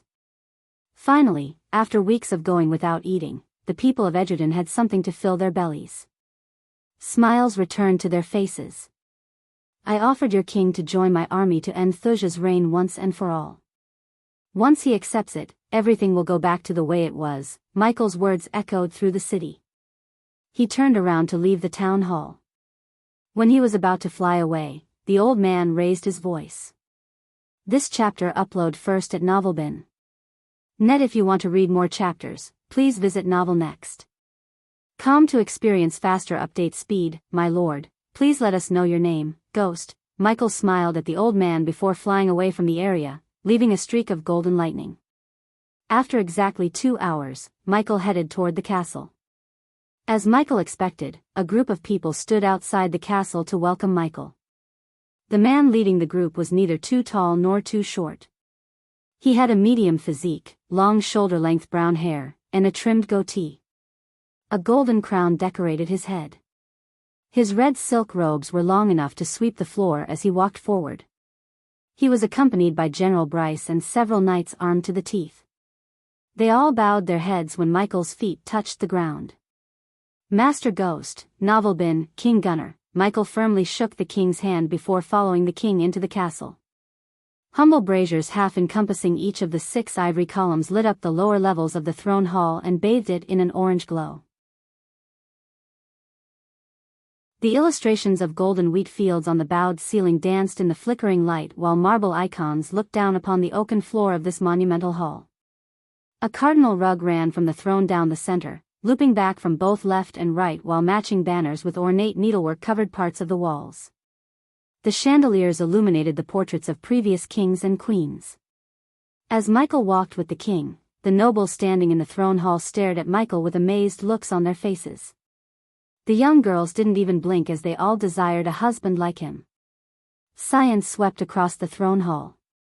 King Gunnar led Michael toward the stately throne of gold, sat amidst 2 large statues, and was adjoined by 2 smaller and less elaborate seats for those closest to the royal highness. The throne was covered in nothing but labyrinthine engravings, and fixed on each of the ornate legs was a gilded petal. The nobles stood before the impressively carved stone benches, all of which faced the center of the hall. Those of higher standing remained in the embellished balconies facing the benches below. Instead of climbing the stairs to take his throne on the elevated platform, the king glanced at the few servants. They quickly ran toward him and placed several comfy sofas. "Please, take a seat, Master Ghost," King Gunnar gestured to Michael to sit. However, Michael slowly shook his head. "You are the king. You should sit first." His words pleasantly surprised the nobles and earned appreciation from King Gunnar. Despite his overwhelming power, Michael did not act arrogant. If Michael only wanted their assistance in taking out Wuxia, he didn't have to give a face to King Gunnar or any of his allies. On the contrary, Michael thought about his long-term plan. Even after the war with Wuxia, Michael could use their assistance in various things. Therefore, he needed to be friendly with them instead of being prideful and arrogant.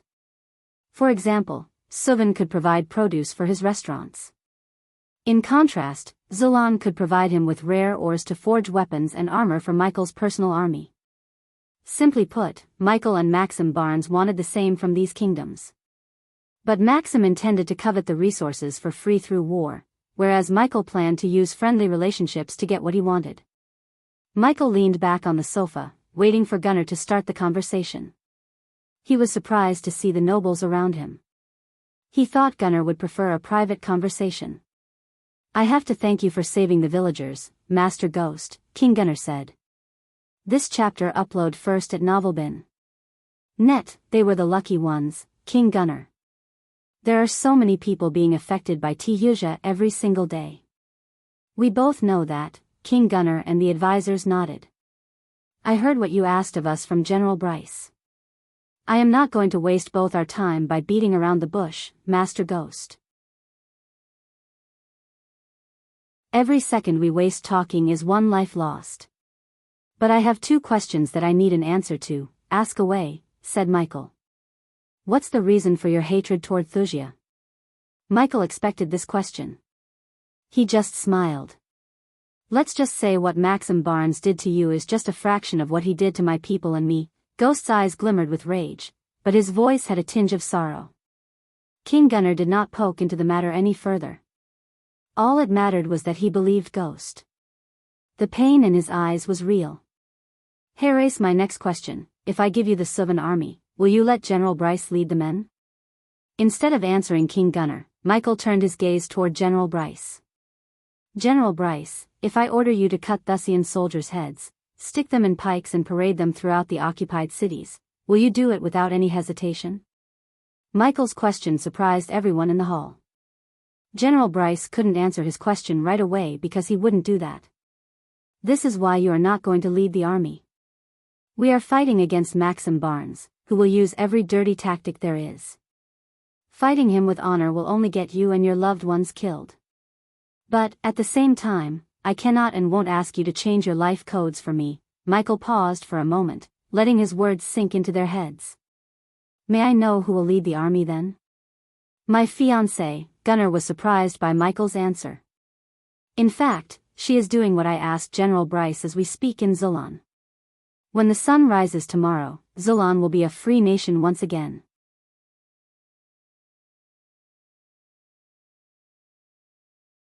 Chapter 698, rescuing the Northgard Prince King Gunnar and the nobles were speechless for a moment.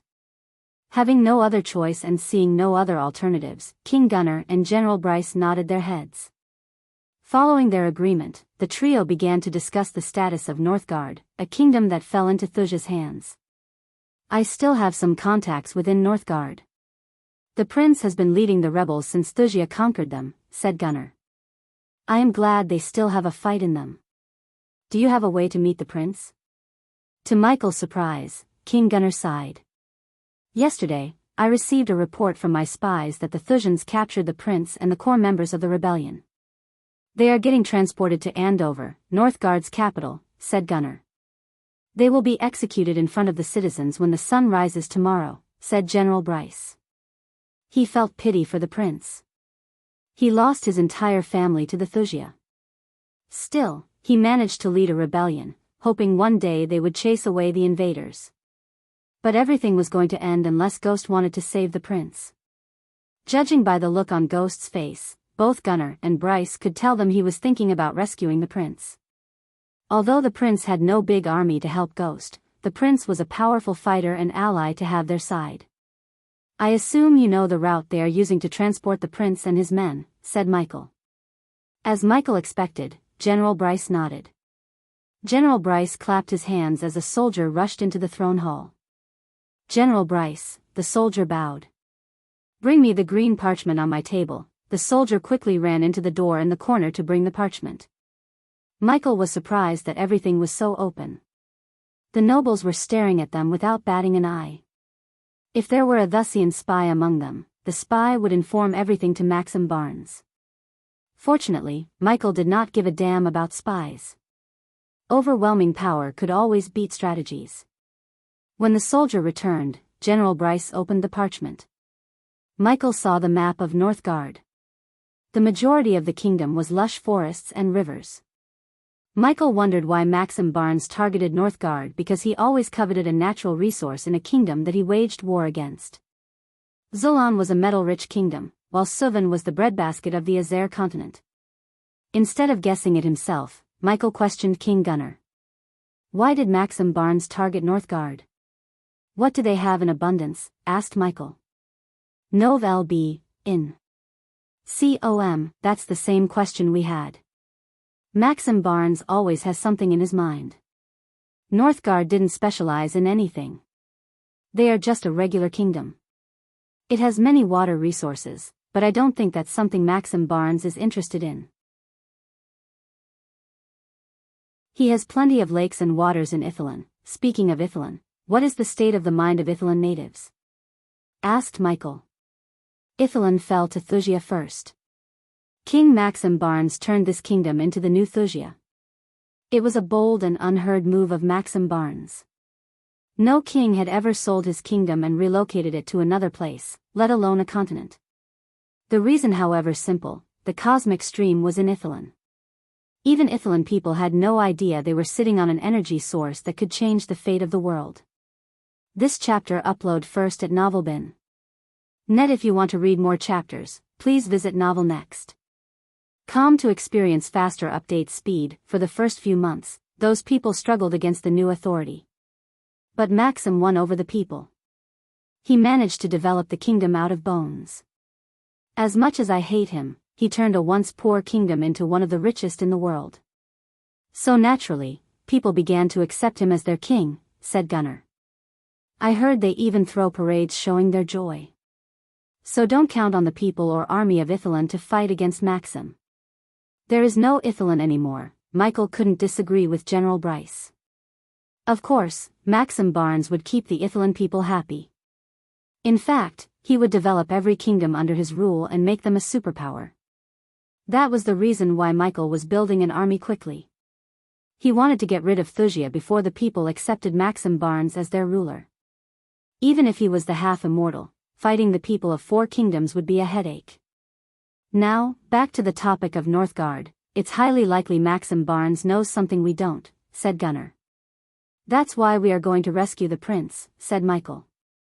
Then we need a plan of attack, said General Bryce. I have a plan. Michael rose from the sofa with a smile on his face. Attack, Asterisk asterisk asterisk asterisk asterisk asterisk asterisk asterisk asterisk asterisk asterisk asterisk. In a blink of an eye, the around General Bryce changed. 1 second he was standing in the throne hall, and the next, he was floating above a lush, thick forest. The forest was endless, thick, and young. Its canopy was marked by hazel, pine, and fir. Sufficient twinkling lights burst through their crowns for a diversity of plants to consume the nut and seed-covered grounds below. Thin tree limbs dangled from every tree, and a medley of flowers, which claimed remnants of light, added some bright touches to the otherwise monotone backdrop. A variety of wild noises, which were caused by foraging animals, added life to the forest and were out of sync with the occasional sounds of breaking twigs beneath the feet of larger animals. When General Bryce focused on his surroundings, he heard the sound of horses galloping. Shoo! Michael shushed as he slowly flew through the canopy. General Bryce and Michael noticed 2 cages pulled by horses slowly galloping on the man-made path. For an escort party, they were pretty small. It seemed like the Thusians didn't want to draw so much attention. Michael and General Bryce used the foliage and canopy to their advantage. The Thusians didn't know they were being followed by 2 intruders. "I count 8, General Bryce whispered. To Michael's surprise, they all were at the soul-refining stage. If General Bryce, a soul-refining stage warrior, were to fight the group, the outcome of the battle would be General Bryce's death. However, the power gap between a soul refiner and a half-immortal was huge. Michael calmly increased his speed. His targets were the 8 soul-refining stage soldiers riding horses. General Bryce suddenly heard an otherworldly whistling noise soon. Dark beams shot out of Ghost's eyes. General Bryce wouldn't have seen the black beam if it wasn't for the torches lit atop the cages. To General Bryce's surprise, the black beams penetrated the soul-refining stage soldiers. The beams zigzagged from soldier to soldier, putting a hole into their heads. Ding! Congratulations to the host for killing a soul-refining stage level 4 warrior. The reward is 300,000 experience points and 6,000 badass points. This chapter upload first at Novelbin. Net, ding! Congratulations to the host for successfully being a badass. The reward is 5,000 badass points, ding! Congratulations to the host for killing a soul-refining stage level 4 warrior. The reward is 300,000 experience points and 6,000 badass points, ding! Congratulations to the host for successfully being a badass. The reward is 5,000 badass points, ding! Congratulations to the host for killing a soul-refining stage level 4 warrior. The reward is 300,000 experience points and 6,000 badass points, ding! Congratulations to the host for successfully being a badass. The reward is 5,000 badass points.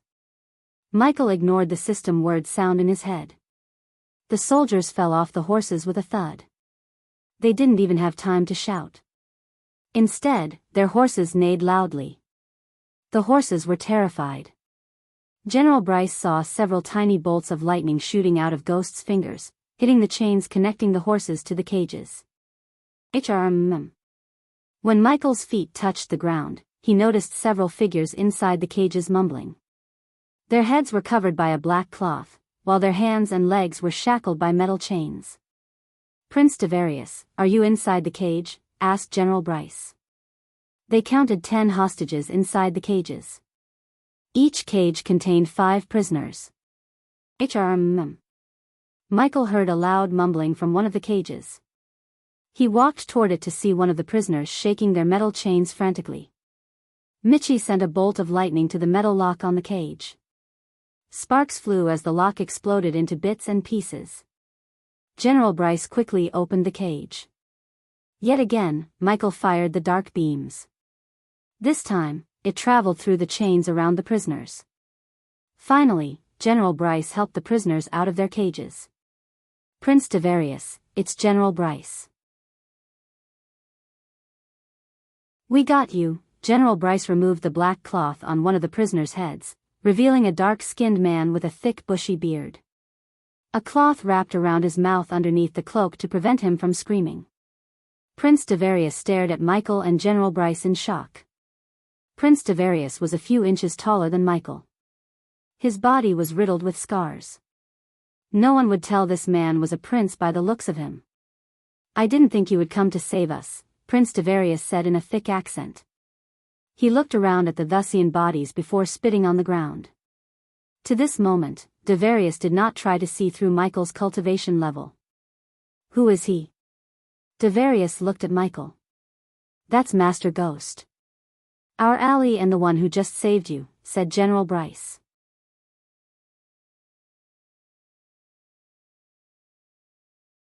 Chapter 699, Gift Baskets to Thusia. Several hours later, Victoria, Edith, and Layla were taking a stroll outside the castle. The Thusians erupted a large field filled with dummies, archery targets, and small arenas to hone their skills. They were greeted by the soldiers with a respectful bow. Layla couldn't care less about the war preparation. All she wanted was to keep Edith safe until Ghost and the Thusians settled their debts. In case she had met Ghost, she wanted to ask for an antidote for Edith. "Your Royal Highness," a Thusian soldier called out for Victoria. They turned around. "What is it?" asked Victoria. "We have received several crates addressed for you and His Majesty." Victoria creased her brows. Neither she nor her father had ordered anything. "Does it say where they came from?" Victoria noticed the soldier's face turning grim. "They are from Suvan, Zulon, and Northgard," said the soldier. "Who sent them?" asked Edith. For some strange reason, Edith had a bad feeling in her gut. "Forgive us, Lady Edith. We didn't open the crates. Maybe there is something inside which could tell us who sent them to us. Lead us to them," ordered Victoria. With a bow, the soldier led the way to the crates. As per the protocol, the Thusian soldiers kept the crates outside the castle in an area protected by various runes. The crates were kept in an open ground. When they arrived, Victoria noticed 3 wooden crates big enough to hold several people inside lying on the ground. Several dogs barked at the wooden crates while the mages adorned in crimson-red robes remained a few meters away from the crates, ready to cast spells in case the wooden crates exploded. "What is that smell?" asked Edith. Her nose twitched. "Blood," Layla answered her simply. The closer they got to the wooden crates, the more Layla smelled the stench of blood. Victoria walked around the crates for a moment. "Your Royal Highness, please don't get too close," one of the mages asked Victoria, only to get completely ignored. "Open this one," Victoria pointed at one of the 3 wooden crates. One soldier nodded as he cautiously walked toward the crates. Several soldiers armed to the teeth clenched their swords, preparing themselves to jump in front of the princess as soon as if something jumped out of the crates. Edith slowly moved closer to Layla. She even grabbed Layla's hand. The soldier took a deep breath before slowly pushing the wooden crate's top. As soon as he pushed it aside, they were all stunned by what they saw inside. The soldier who opened the crate felt a chill running down his spine. Edith squealed as her face turned pale. Several mutilated body parts showed together inside the wooden crate. The strong stench of blood and burnt flesh nauseated their senses. Maddox, among the mutilated body parts, a head was in the center. Victoria immediately recognized the head despite the blood on the face. Edith shivered. His eyes and mouth were wide open. It was obvious he died of great pain and shock. Just the sight of the terror in Maddox's eyes was enough to drain the colors on Edith's face. Even the seasoned warriors felt a chill seeing mutilated bodies and one of their most powerful generals' head. Who did this?" Edith stuttered. To Edith's shock, Victoria put her finger inside Maddox's mouth. She pulled out a piece of paper shoved into his mouth. She slowly opened the paper. As soon as her eyes fell on the paper, she clenched her fist. Veins popped out on her face, and her eyes turned red. This chapter upload first at NovelBin.net. If you want to read more chapters, please visit NovelNext.com to experience faster update speed and 0VL next. "Calm, Ghost," she growled. Edith's heart skipped a beat. "Open the others," Victoria ordered. All the soldiers could sense the murderous aura from Victoria. After what they had seen, the soldiers could only imagine what the other 2 wooden crates contained. The soldiers opened the other wooden crate with caution. The second wooden crate was no different than the first. Melted armors and charcoaled skeletons were neatly placed inside in the shape of the letter G. Although the skeletons were far beyond recognizable, the crest of Thusia was still visible on the armors. The soldiers shivered, looking at the ash on the bottom of the crate. Victoria trembled in anger. She never expected Ghost to kill her men and send their bodies to her like this. The Obras she knew couldn't have done this. He was kind and naive. Deep down in her heart, she felt remorse for killing him. But not anymore. Now, she only felt regret. Regret for not taking his head. She turned her gaze to the last wooden crate. The soldiers slowly opened the crate. Unlike the other 2 crates, the third crate contained relatively fresh and less mutilated bodies. These soldiers all had holes in their heads. She knew these soldiers. In fact, she hand-picked them to capture Prince Devarius in Northgard. Every single one of them was at the soul-refining stage, yet they died the same as the rest. Edith, on the other hand, shivered. She knew Ghost was ruthless, but never in a million years had she thought him this brutal. He massacred these soldiers without a shred of mercy. Moreover, he mutilated their bodies, put them in wooden crates, and sent them to Thusia like gift baskets. He was sick. Even Layla was surprised by the show of pure viciousness. It showed the extent of rage in Ghost's heart. She doubted anyone or anything could stop him from exacting his revenge against the Thusians. "Your Royal Highness," at that time, another soldier descended from the sky. He sweated from head to toe. When he saw the wooden crates and their continent, words didn't come out of his mouth. Fear and shock choked his throat. "What is it?" Victoria growled. The soldier took a step back when he noticed the pure killing intent in Victoria's eyes. His entire body trembled. It was not like he was bearing a piece of good news. He didn't want to upset the princess any more than she was already. But he managed to muster up his courage. "Your Royal Highness, we..." The soldier's voice trailed off as he couldn't finish his words. "We have lost Zilan and Suvan." They had retaken the cities we conquered. The moment the soldiers heard these words, their hearts skipped a beat. Unlike Victoria, many of the soldiers didn't know Ghost soared to destroy their kingdom and reached the half-immortal stage. The last time they heard, they were winning the war. So they wondered how the hell did they lose Zilan and Suvan. "Our spies," they reported that a group of Zilan soldiers cut out soldiers' heads, stuck them in pikes, and paraded their mutilated corpses throughout the cities we conquered. The soldier swallowed a mouthful of saliva. Many gasped after hearing the soldier.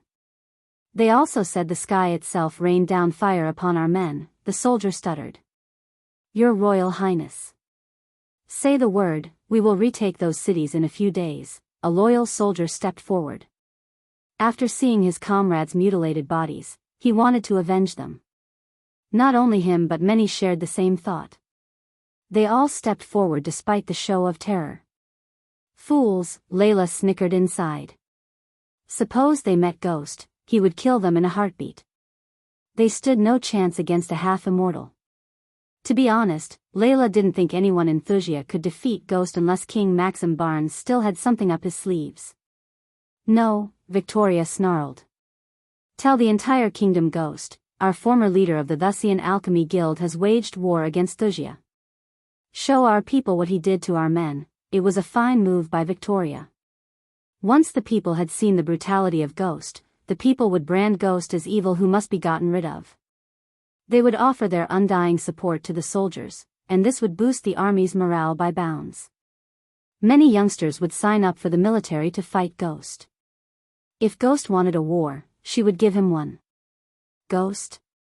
The soldier looked confused but ultimately nodded his head. "Yes, Your Royal Highness," and Victoria's gaze swept across the remaining soldiers. "Bolster our defenses. Gather all the runmasters. I want our capital to be safe and secure. No one suspicious gets in or out of the gates." If you see anything out of the ordinary, report to me ASAP. This chapter upload first at Novelbin. Net. Yes, Your Royal Highness. The soldiers bowed deeply before flying away in all directions. After issuing her orders, Victoria quickly entered the castle. She did not want Edith and Layla to be in the open. It wasn't beneath Ghost to try to assassinate them in the open just to scare her soldiers. Vicky, what are we going to do? Asked Edith. Her voice stuttered because of the fear in her heart. We are going to do nothing. It's my fight. I will fight for Thusia. You stay with your sister, said Victoria. To her surprise, Edith stomped the ground. No. You saw what he did to those poor souls. I won't let you face him alone. Let me help you, do you hear yourself, Edith? Layla interjected. He is a half-immortal, and you just reached the core strengthening stage. How can you possibly fight him? Edith shook her head. I won't be alone. I have you, Vicky, and Noah. You're out of your mind, Edith. This is my fight, and I will not put you in danger any more than I have already. Victoria disagreed with Edith. You don't have to fight. I can fix this. Edith's words stunned both Layla and Victoria. She quickly turned her gaze from Victoria to Layla. Novel Top 1. Or gee, Layla, do you remember you made me a promise to give me one thing, anything I ask? Layla remained silent, but her silence was enough for Edith. I want to meet Ghost, are you crazy? Victoria almost shouted. Listen to me. I can change his mind. I know I can. Layla, you promised me. Now keep your promise, Edith sternly said. Layla hesitated, as one would expect. How could she let her sister meet someone who's hell-bent on destroying Thusia and her best friend? Edith shut up Victoria. Edith raised her voice, shocking Victoria. It's either you're setting up this meeting, or I can teleport to Zulon and meet him myself. Make your choice, Layla. Edith gave an ultimatum to Layla. But I will be with you all the time. If you agree to that, I will take you to meet him, said Layla. Layla, are you serious? Victoria couldn't believe Layla actually agreed to let Edith meet Ghost. She will be safe. Besides, she needs to learn some things can't be settled peacefully. The novel will be updated first on this website. Come back and continue reading tomorrow, everyone.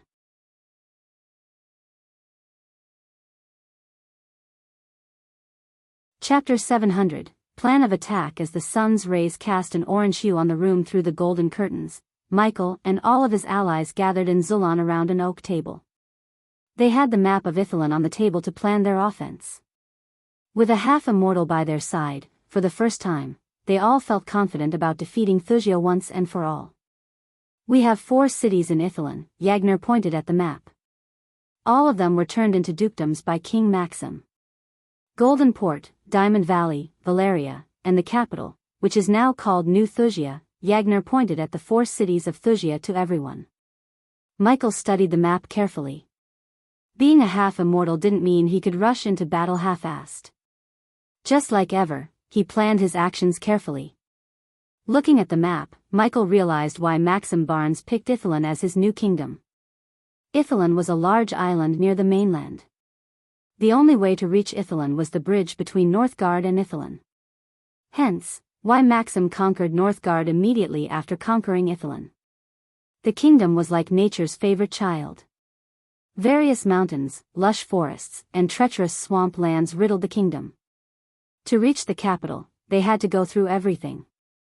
Marching through the treacherous terrain of Ithilin would not only exhaust the army but also make them sick, especially on a cold winter like this. Let's assume we take over Northgard, marching our armies through this bridge. Yagner placed his finger on the bridge. It's suicidal. If I was Maxim Barnes, would destroy the bridge when the army is in the middle of it and end the war before even it began. We cannot fly above the bridge because almost 80% of our army consists of soldiers below the core formation stage, said General Bryce. Michael broadcasted their meeting using the spider on his neck for Vidora to see in the dark forest. He valued Vidora's input as well, especially Kane's. Besides, this would take their mind off of what they had heard from Mugashuku. What about sailing our armies from Crystal Ocean to the Golden Port? Asked Michael. The allies frowned. His suggestion seemed borderline stupid because none of them had a large fleet big enough to hold all their soldiers and fight the mighty naval force of Thusia. Not an option unless you have a fleet hiding in your backyard, chuckled Prince Tavarius. But a smile formed on Michael's face, catching them off guard. They didn't know he had a fleet twice the size of the Thusian naval fleet in the southern continent.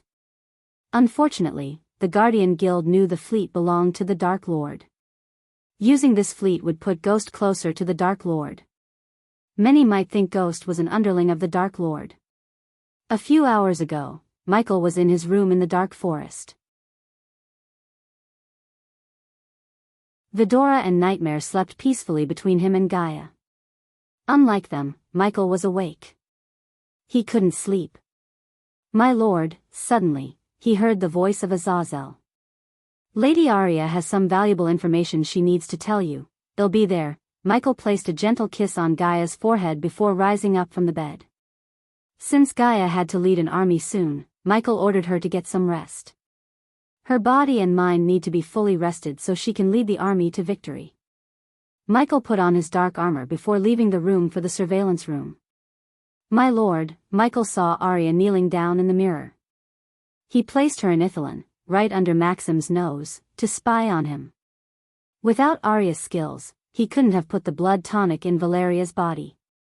Although it was risky to keep Arya in Ithilien for a longer period of time, Michael decided to do just that. As a result, Arya was able to get some juicy information. King Maxim Barnes has entered secluded cultivation. He has put Princess Victoria in charge of everything while he's away. He's getting desperate, Michael mumbled. This chapter upload first at Novelbin. Net. If you want to read more chapters, please visit Novel Next. To experience faster update speed. Michael recalled the conversation he had with the system a few weeks ago before Michael met Victoria in the Aculun realm. This conversation was what pushed Michael to openly wage war against Thusia. System, what if Maxim tries to use the cosmic energy to reach the half-immortal stage or beyond? You recommended me to go to war with them, but they do have the cosmic stream. Yes, true. But thanks to the host for upgrading the system could shed some light on the cosmic stream. For example, although the cosmic stream is a powerful source of energy, it's extremely unstable and volatile. Without proper filterings and transitions, absorbing the cosmic energy too quickly could result in an atomic explosion. Michael was shocked but delighted at the same time. Also, if Maxim Barnes reached the half-immortal stage or beyond, as you said, using the cosmic energy without absorbing the energy at a slow pace, his power would be erratic. I can explain what would happen to him in great detail, but long story short, the longer he uses unstable cosmic energy, the more he would become weak and prone to explode. So tell me, system, do you think the explosion would be big enough to wipe out the entire kingdom? Asked Michael. He didn't even flick to ask such a question. His hatred toward Thusia knew no bounds. He wanted the entire kingdom to be in ashes, just like they did to his sanctuary. Yes, said the system. But the system recommends the host to act quickly. The cosmic stream is not an infinite resource. The more Maxim Barnes and his people use it, the less for you and your subordinates. Michael nodded. Host, you know the map of Ithilien. You know there is no way you can march an army through the land. Your only option is to transport your soldiers via the naval fleet. But if you choose to use your fleet in the southern continent, it will lead people to believe Ghost is a subordinate of the Dark Lord. Surprisingly, Gaia asked the same question to him. There was no other way.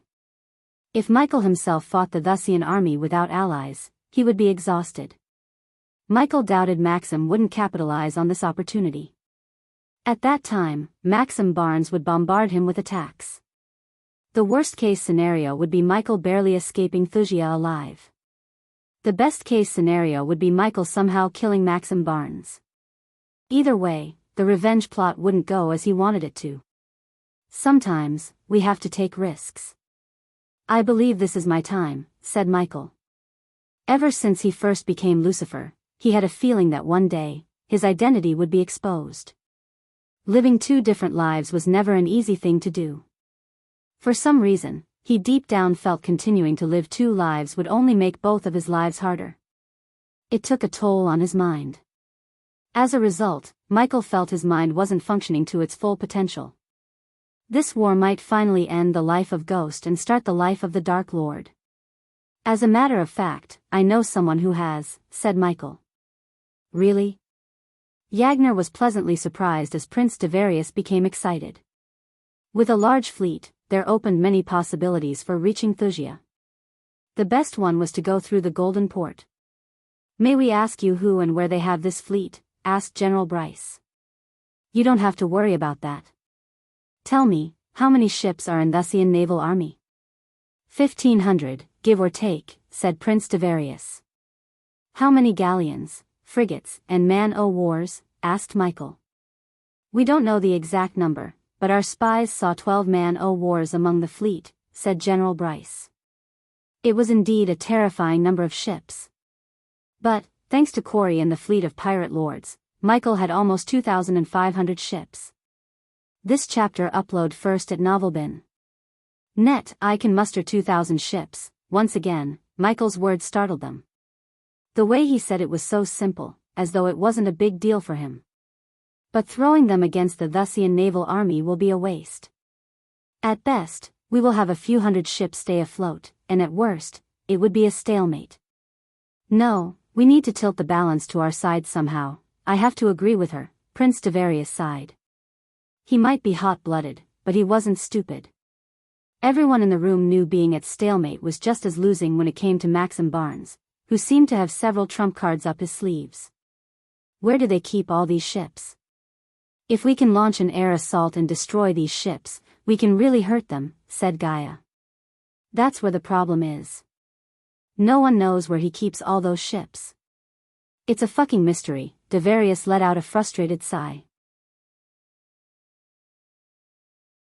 He must have those ships somewhere close by, somewhere close to the seas around Ithalan, Gaia pondered. A pocket dimension, said Michael. Think about it. You cannot hide 1,500 warships from the outside world. It's impossible unless King Maxim keeps all those ships in a pocket dimension.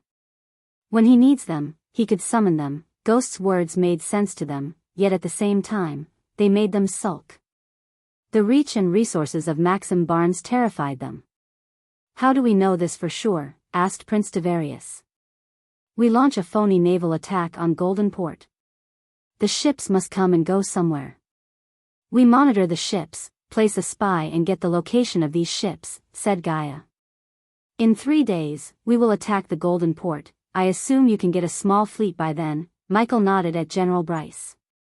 The attack needs to be big enough for the Thusians to take out their big guns, said Prince Devarius. It will be, the smile on Ghost's face reassured them. Prince Devarius respected Ghost without even knowing him because of the hatred he saw in Ghost's eyes. It was several times more than any of them had toward Thusia. I can be the spy who boards one of their ships, said Prince Devarius. No, Gaia immediately shook her head.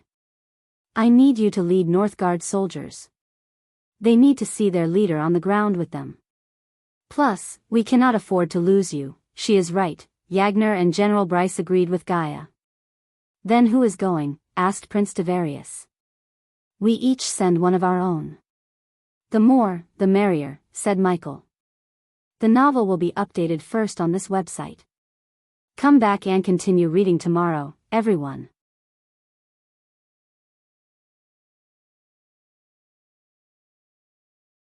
Chapter 701, The meeting between Edith, Layla, and Ghost. Michael and Gaia finished planning for the day and exited the room. Prince Devarius needed rest and a good meal after being tortured by the Thusians. Michael stayed in King Gunnar's castle. After the meeting, Gaia finally left for the Kane castle. Michael teleported to the royal land. He himself was about to leave for the floating mountain given to him by Eve's father when he heard a melodious thunderclap reverberate throughout the castle. My lord, Lady Alden and her sister Edith want to meet you, Michael heard Azazel's voice in his head. Layla was still wearing the spider pendant Michael gave her. Therefore, Azazel was able to see everything Layla saw. She is here, Michael said. He calmly walked out of the castle to see several soldiers gathered in the front yard. They all mistook Layla for an intruder. General Bryce stood in front of the guards, fully armed to the teeth. "Master Ghost, did you hear that?" asked General Bryce. Michael nodded. General Bryce and the soldiers became a bit relieved after they saw Michael. He waited for Layla to appear before him. To his surprise, only a golden parchment appeared in the air. It slowly floated down to Michael and landed straight in his hands. "General Bryce, do you know where this charming shrimp restaurant is?" Michael's question slightly surprised General Bryce. This place was very famous for seafood. Granted, this place served delicious food, but he doubted this was the right time to satiate Ghost's hunger for seafood. "It's a few blocks away from the castle, nonetheless," General Bryce answered him truthfully. After all, Ghost was a half-immortal. "Show me the way." "Someone wants to meet me." General Bryce personally led the way to the restaurant. The place was closed due to the recent war between Suvan and Thusia. When Michael reached the place, he sensed the presence of Layla and Edith. "You can go now, General Bryce. You have nothing to worry about." Michael dismissed General Bryce with a pat on his back. Afterward, Michael descended to the ground. The people on the streets immediately stopped murmuring. Many looked at Michael with eyes full of fear and reverence. Ignoring the gazes, Michael opened the wooden door. As he entered the restaurant, he was welcomed by a clean, tidy restaurant.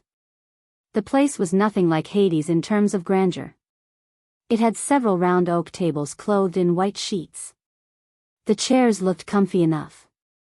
At the corner of the restaurant, Michael saw Layla. Images of their last meeting in the rain flashed across Michael's eyes. When she saw Michael, her eyes glimmered with a mix of joy, sorrow, and shock. A gentle smile emerged on Michael's face. But the smile disappeared when he saw Edith. She reminded Michael of Victoria. Michael slowly made his way to their table. Except for a young girl, the restaurant looked empty. Michael slid into his chair and leaned back against the wall. He signaled the young girl to come to them.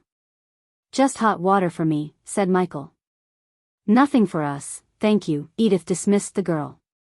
Michael wondered why Layla was here to meet him with Edith. But they didn't utter a word. Instead, they waited for the young girl to come to their table with Michael's hot water.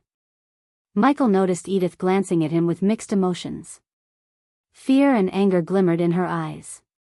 "My lord," finally, the young girl brought a glass of hot water. She broke the silence that enveloped them. "Thank you, dear." Michael gave the young girl a gold coin before dismissing her. After she left the place, Michael turned his gaze toward Layla and Edith. "How are you, Layla?" asked Michael. "Doing well. What about you?" This chapter upload first at NovelBin. Net. If you want to read more chapters, please visit Novel Next. Com to experience faster update speed. Never been better, Michael winked. "So tell me, why did you want to meet me?" "I don't have all day, you know. I have a war to fight." Michael took a small sip of the hot water. "I want you to stop what you're doing." Michael almost spurted out the water in his mouth when he heard Edith.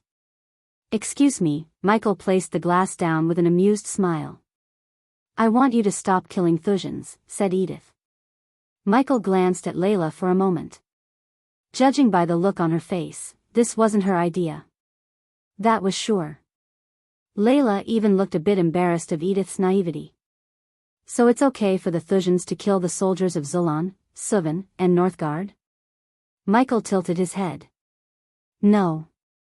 But it's between those kingdoms. None of them put the mutilated bodies in wooden crates and sent them to Thusia. You paraded their bodies through the cities," Edith growled. However, Michael responded with a slight smile. "Let me get this straight," Michael chuckled. "You're saying it's okay for Thusia to slaughter all those soldiers, take away their homeland and hang those who resist, but I cannot help them retake what they lost? We both know you are not helping. You're using them. I know what happened between you and Thusia, Ghost." "I know." The smile on Michael's face disappeared almost immediately. Instead, a murdering cold look glistened in his eyes. The temperature in the place dropped by several degrees. Layla could feel the killing radiating from his body. She had never felt such killing intent ever before in her life. Listen to me. King Maxim Barnes and Victoria didn't have a choice. I am not defending them for what they did, but they were desperate. If they didn't take it, the Thujans would have gone extinct. As a king and a princess, they did what they had to. Michael's hands shivered. The veins in his eyes popped, making his eyes bloodshot red. His gaze slowly turned to Layla. Do you know what the Thujans did to me, Layla? His voice was cold. Layla shook her head. Novelbin, no. And I am not here to broker peace between you and Thusia. I am here to protect my little sister. Michael was somewhat calmed by her response. If Layla knew what the Thujans did to him and came here to ask him to forgive the Thujans, this meeting would have gone in another way. Have you lost anyone you loved and cared for, Edith? Asked Michael. Edith felt lucky that she didn't. But she didn't dare to say that. 135, said Michael. This chapter upload first at Novelbin. Net, not all of them were grown up. You said they had no choice, right? Do you know who else didn't have a choice? A 6-month-old infant. I can still hear its cries. They slaughtered everyone, but their deaths weren't quick. The Thujans took their time. Layla noticed Ghost's eyes welling up. 12 hours. They killed my people one by one. Their blades didn't discriminate between children and women. They made a bonfire and threw the bodies into it one by one. Are you telling me the Thujans did that because they had no choice? Look me in the eyes and tell me your friend didn't have a choice to spare the infants. Edith was speechless. Every time I close my eyes, I hear their screams, and I see the elders who raised me burning alive. But it's not their fault. It's mine. I fell in love with a conniving snake. When she stabbed me in the heart, she would have gone deeper, ending my life then and there. He became colder. Layla always preferred peace over war and violence. After hearing what the Thujans did to Ghost and his people, she didn't think the Thujans deserved peace. You are no different than the soldiers who massacred my people. In fact, you're the worst. Michael's words were as cold as a dagger. For the first time, Michael felt disgusted just by looking at Edith. You knew everything, and you still think Thusia is better. If I am evil for killing scum like Thujans, what should I call you for sympathizing and supporting mass murderers? You can call me whatever you want. But this war will only lead to the destruction of countless lives. Michael burst into laughter. In my life, I have never met such a hypocritical girl like you. Did you bother to tell your friend this? Are you kidding me right now? But suddenly, his smile disappeared. He slightly leaned forward. The reason you're not dead is because of her. Michael pointed at Layla. As much as I want to end your life, I am not going. As long as you don't get in my way, I will ignore your existence. I don't give a flying fuck about what the reason behind what they did to my people was. This war will happen. And when I am done, Thusia will become history, a dark page in the history. Edith shivered, listening to him. Even Layla felt a chill running down her spine. Any oblivious man could tell there was no stopping Ghost from fighting Thusia. The battle between Thusia and Ghost could end only in one way, death of one. Without the Council of Immortals or any rogue immortals of the Great Eight clans to stop him, he was nearly unstoppable. What about the people in Thusia? Are you going to kill them too? Asked Edith. If they stand in my way, I will slaughter them in a heartbeat. So you better make sure they don't. Edith and Layla were speechless. Layla knew Ghost was not a goody two-shoes, but she also never expected him to slaughter innocent people to get his revenge. Judging by his tone, he wasn't lying. He was willing to kill anyone without exception. His hatred toward Thusia ran deep. Layla finally realized that. Tell that bitch her downfall is here. Michael rose from his chair. He didn't want to meet Layla again like this, but her naive sister made it this way. Without bothering to spend any second in their presence, Michael turned around to leave. I will stop you from hurting Vicky and her family, Ghost. One way or another, Michael heard Edith's words when he turned around. Humph, Michael snickered. I can kill you with a snap of my finger. So try to save yourself first. Michael walked away from them, snapping his fingers continuously. Every time he snapped, Layla's heart skipped a beat. She was afraid one of them could end Edith's life. Edith and Layla remained still. Eventually, Edith snapped out of her deep train of thought. There is only one way to stop him, said Edith as Layla slowly turned her head toward her. I am going to brand him as the Dark Lord and let the Guardian Guild take care of him. The novel will be updated first on this website. Come back and continue reading tomorrow, everyone.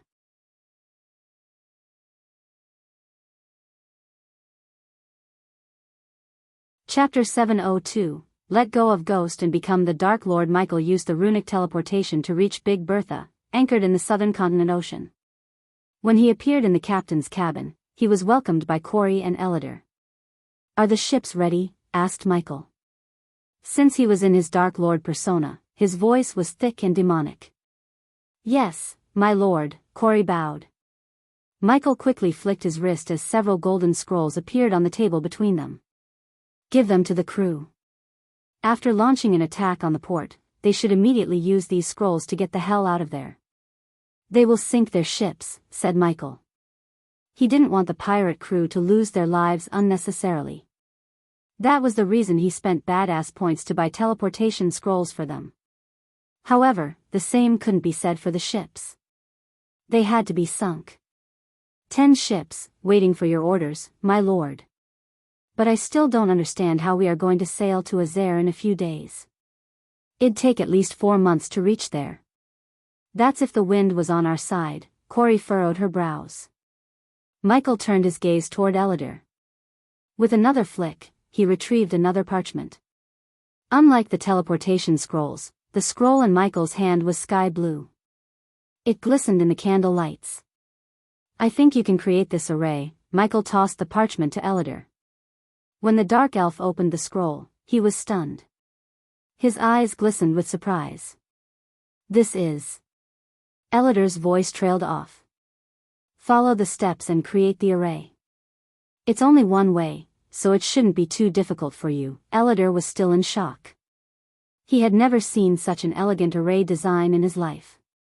Furthermore, the array was extremely advanced in nature. Judging by the runes, Ellider could tell the array worked using the arch-energy crystals. He wondered where did the Dark Lord get this array from? Did he design it by himself?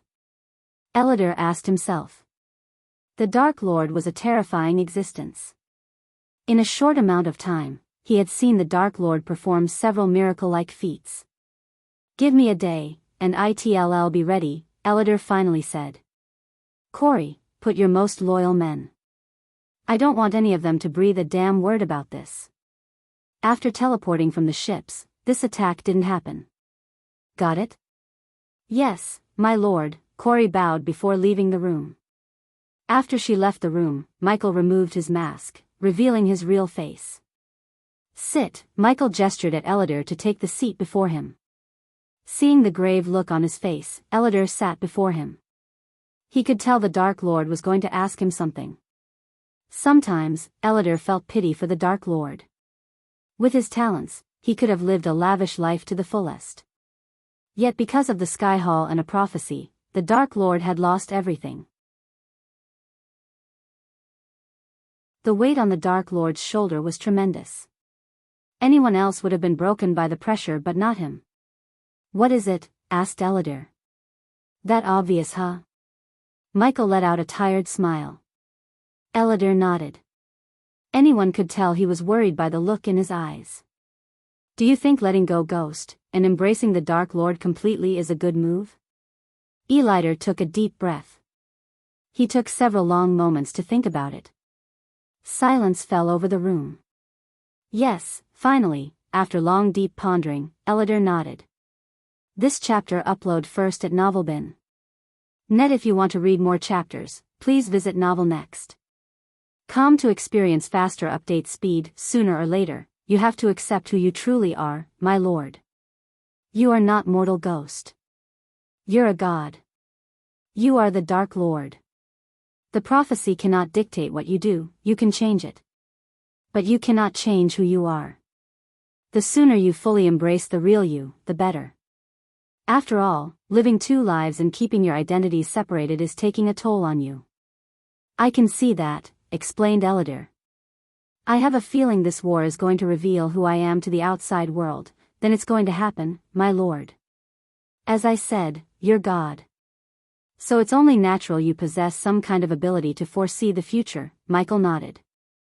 Elidar's words made sense. His instincts always kept him out of trouble, even in the worst of situations. I only fear those people who helped me, Elidar. When the world learns Ghost is the Dark Lord, I don't want those innocent people to pay the price for helping me. If that's what's making you worry, don't. The Sky Hall or the Guardians won't go after them. Of course, they will interrogate them using truth pills, but that's a good thing.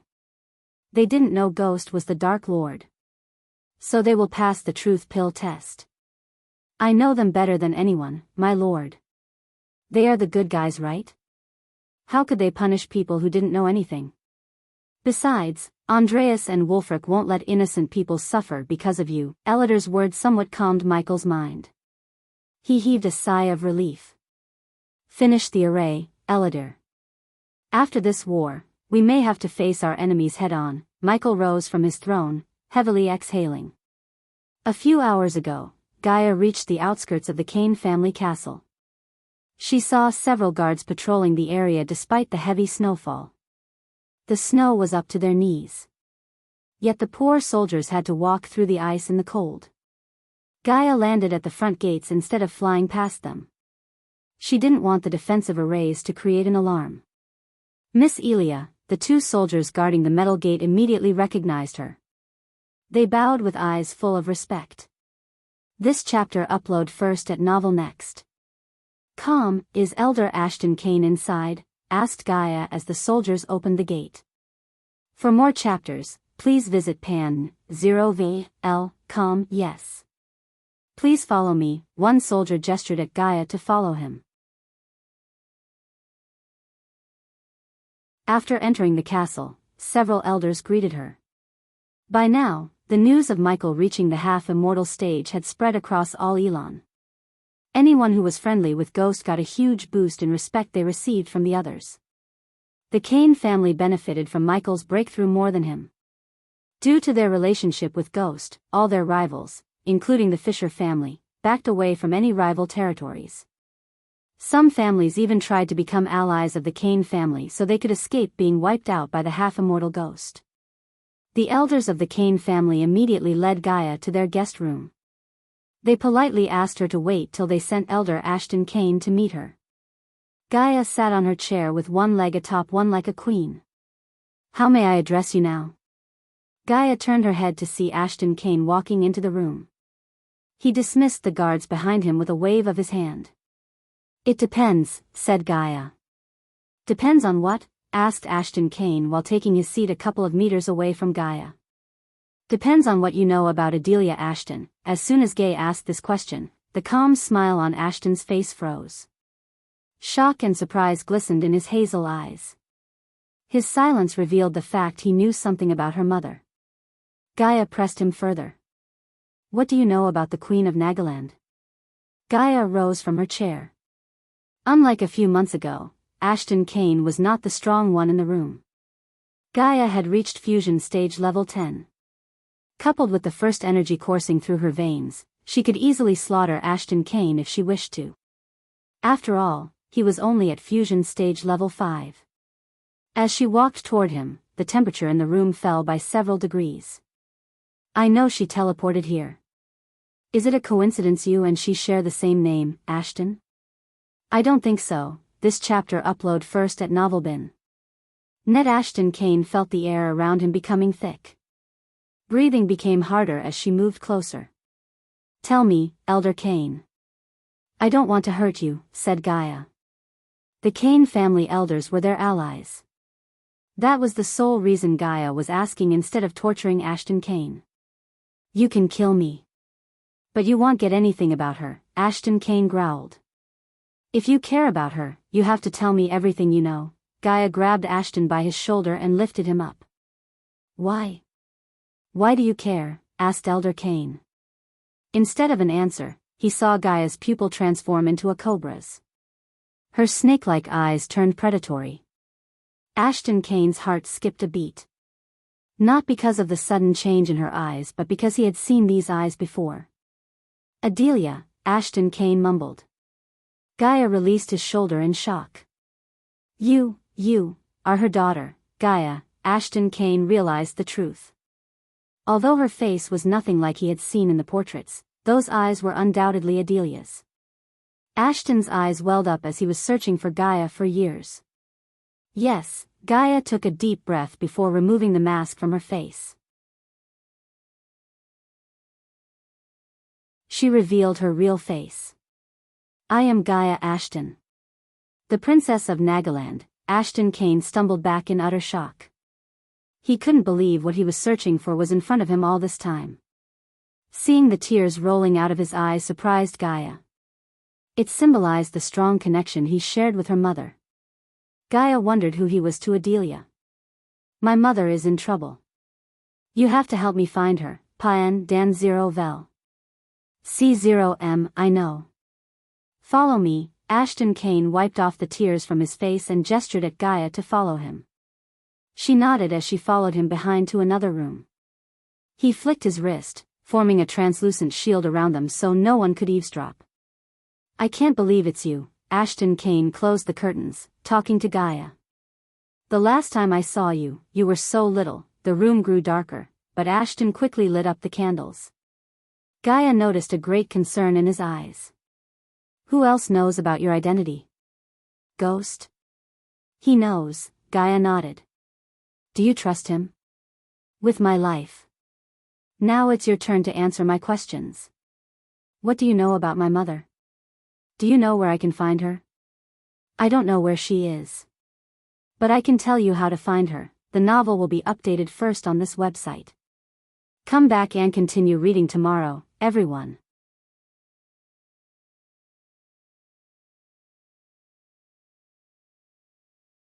Chapter 703, Gaia's Real Father. How?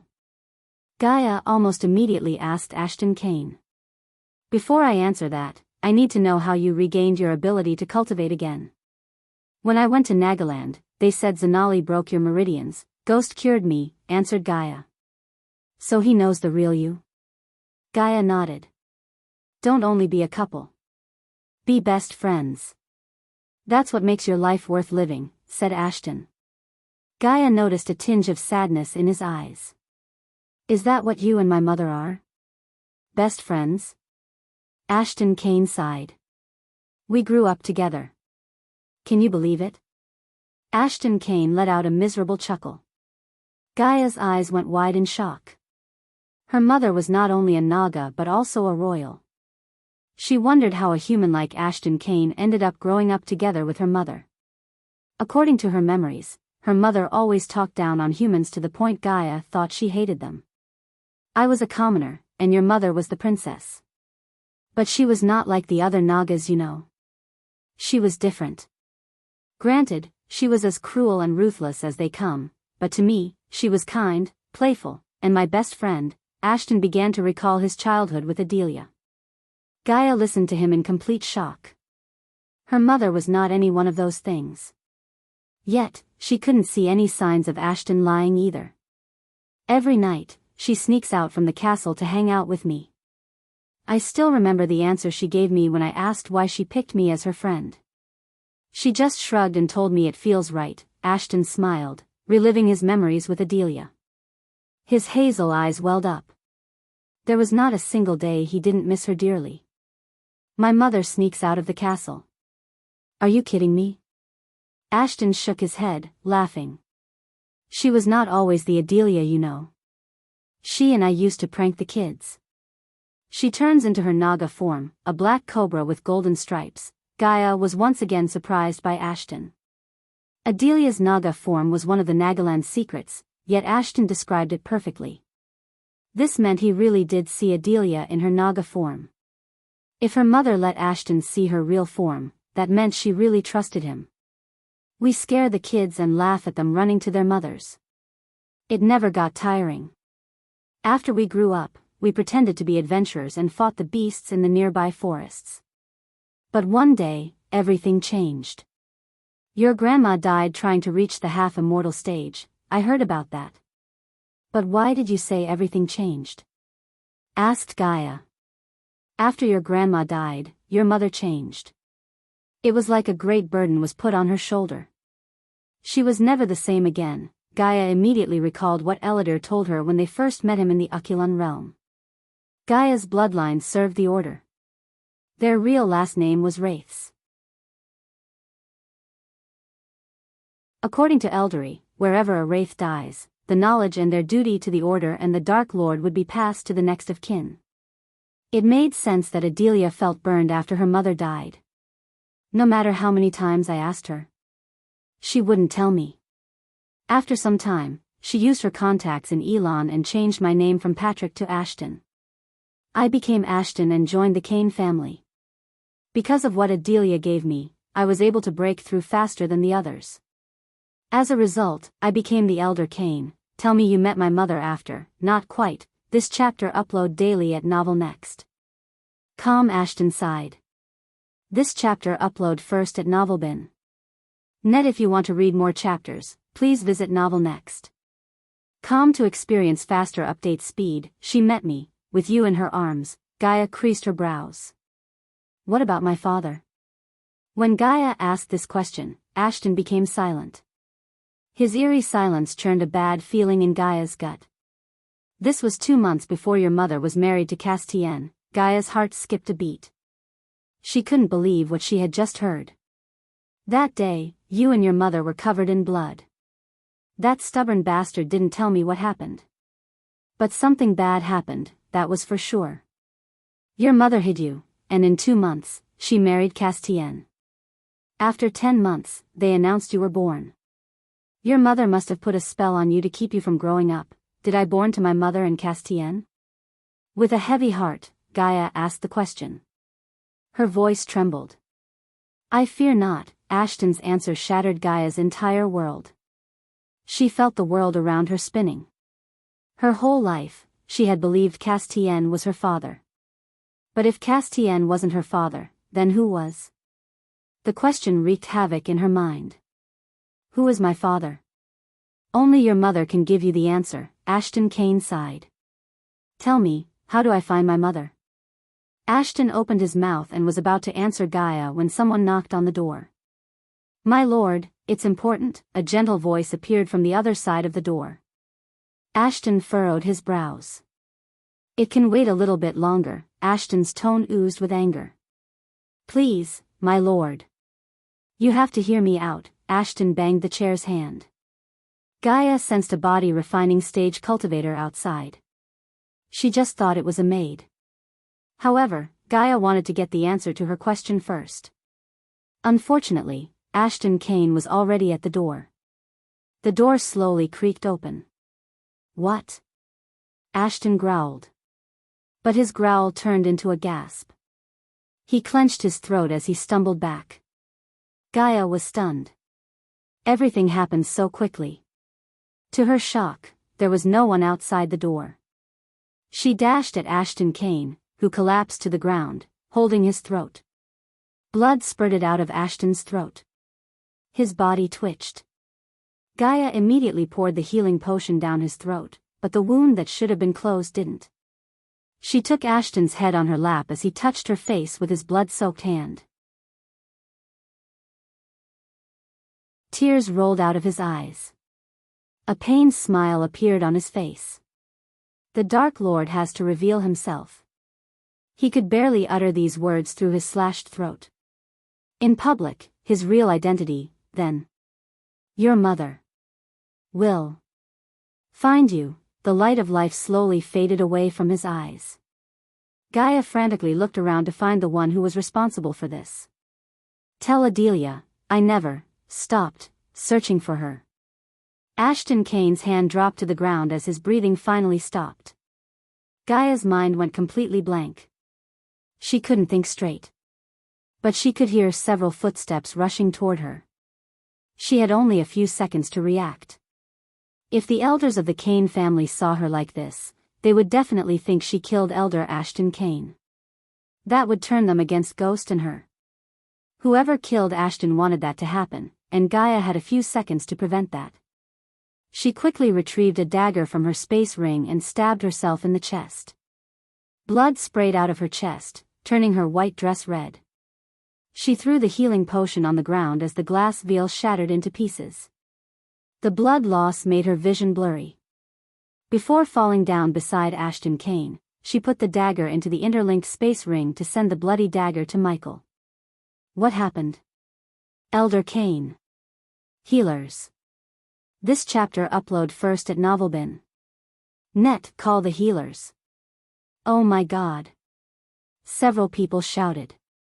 Gaia couldn't see their faces but heard them clearly. They rushed at them. Elder Kane, he is dead, Miss Elia. Quick, she is alive. Gaia's vision finally turned completely black. The Kane family soldiers quickly carried her to the healers themselves. If Gaia were holding Elder Kane on her lap, they would have mistaken her for the killer. Her quick thinking changed that. She plunged the dagger right through the left side of her chest, barely missing the heart. Therefore, the healers or the Kane family members wouldn't even imagine Gaia stabbing herself. A few hours later, Gaia slowly opened her eyes. When her vision cleared, she saw Michael sitting beside her on the bed. She slowly rose up. Easy there, Michael wrapped his hand around her shoulder, helping her up. Gaia noticed several Kane family elders, all new faces staring at her. Elder Kane, Gaia mumbled. He's not with us anymore, Michael softly said. Master Ghost, an ashen-haired man in his middle age, stepped forward. He had the demeanor of a warrior and a leader. Judging by the fancy robes he was wearing, anyone could tell he was of a higher status than the rest. Please, we need to know who killed Elder Kane, the man growled. He was the house head, Leonard Kane. An assassin, said Gaia. Several elders gasped in shock. They couldn't believe an assassin had made his way into the castle, killed Elder Kane, and escaped the castle undetected. Seeing Leonard frowning, Michael raised his brow. What were the guards doing? Michael's cold voice sent shivers down their spines. Can you tell us what you and Elder Kane were talking about? Leonard asked Gaia. It was obvious Leonard had some doubts about Gaia. Michael could see it in his eyes. The only reason they were having a conversation instead of a battle was Michael's half-immortal cultivation stage. Gaia looked around as though she couldn't speak in front of all these people. Deep down, she quickly fabricated a believable story. You can trust them, said Leonard. Elder Kane was asking me to find the traitor among your family. She dropped a shock bomb on them. Not a single one who heard her remained calm. He believed the Kane family was infiltrated. He said he had a list of suspects he wanted me and Ghost to check on. He couldn't trust anyone here. To Michael's surprise, Leonard seemed to have completely believed her made-up story. He watched what happened through the spider on Gaia's necklace. But judging by Leonard's look, the Kane family might really have a spy among them. Did he tell you where this list is? He was about to when someone knocked on the door. He went to check. Everything happened so quickly. The assassin was too fast, until she got hurt. A mole among you wasn't my business. But now it is, Lord Leonard, did you know about this? Asked Michael. Everyone, clear the room, Leonard ordered the elders. The elders seemed a bit reluctant but ultimately, they left the room. The novel will be updated first on this website. Come back and continue reading tomorrow, everyone.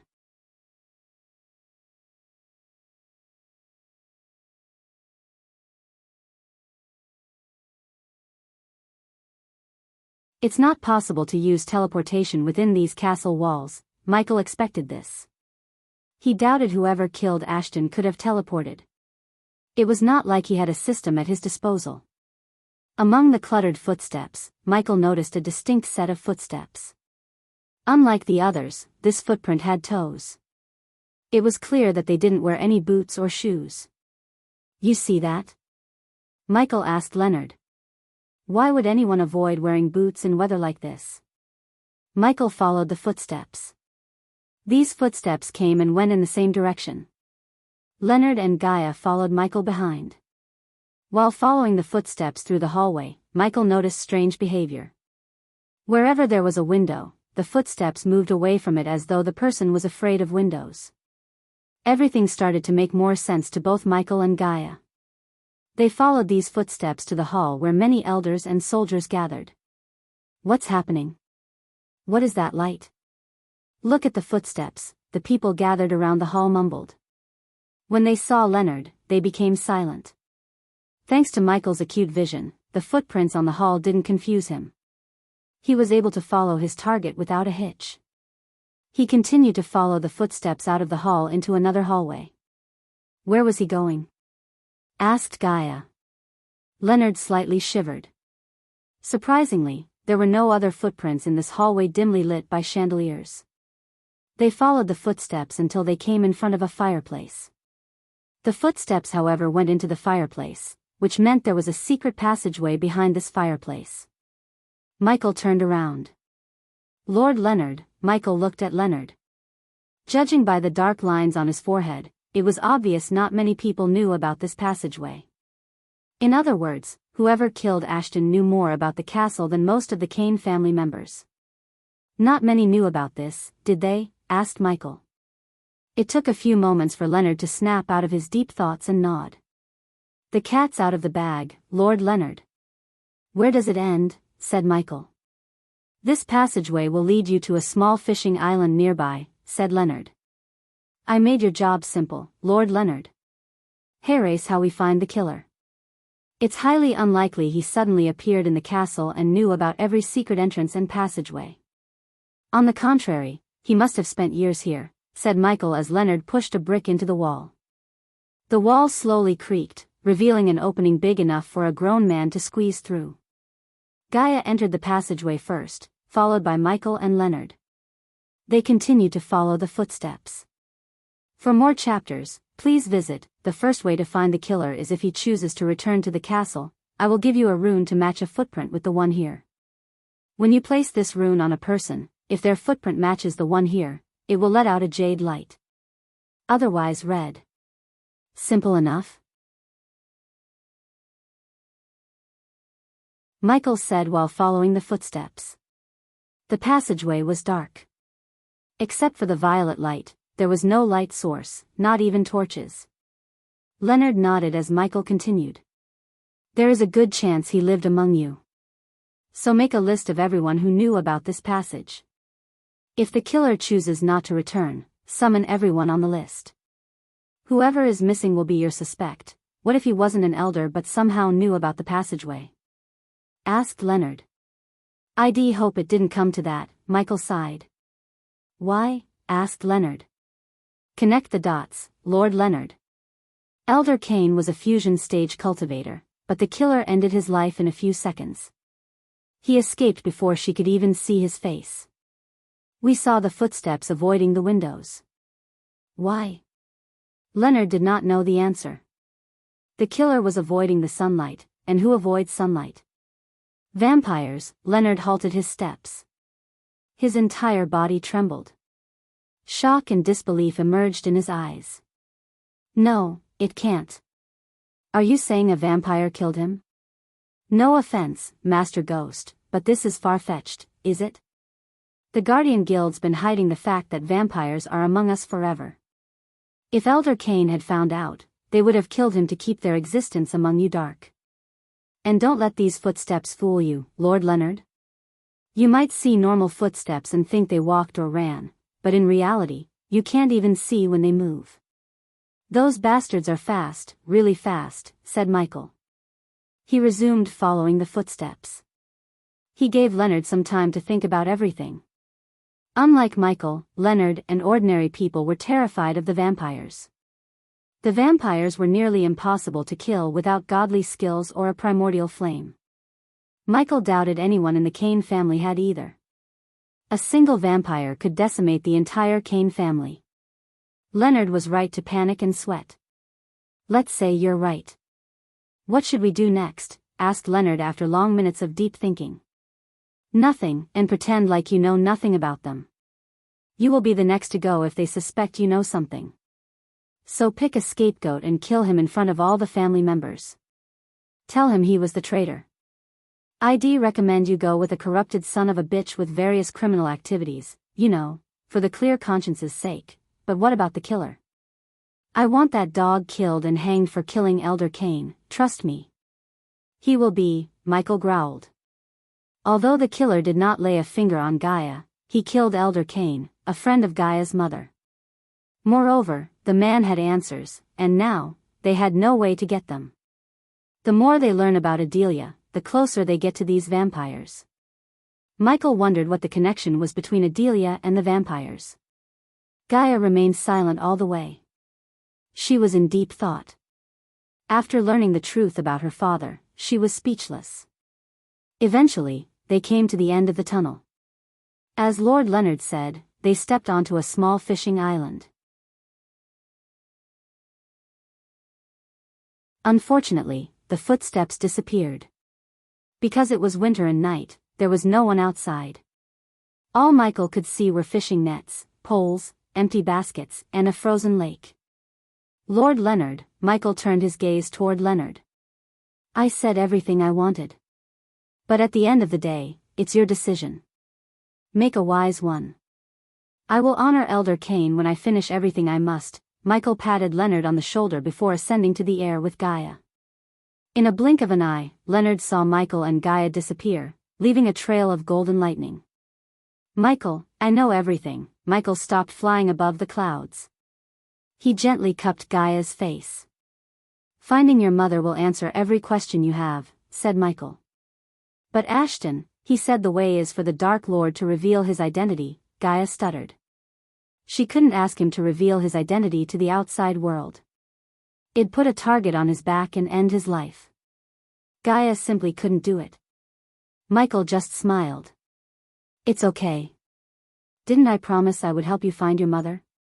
Now my job has become easier. Gaia's eyes welled up. He leaned forward, gently kissing her on the forehead. This chapter upload daily at Novel Next. Nothing will happen to your mother or me. It's me you're talking about. Not to rub it on your face, but I am a god, and gods cannot be killed, Michael said with a playful tone to make her smile. What about the god-killing arrows, huh? Don't be too haughty. We still have no clue what those are, she purred. And who has the answer to that question? Your mother. Everything leads to Adelia Ashton. The novel will be updated first on this website. Come back and continue reading tomorrow, everyone.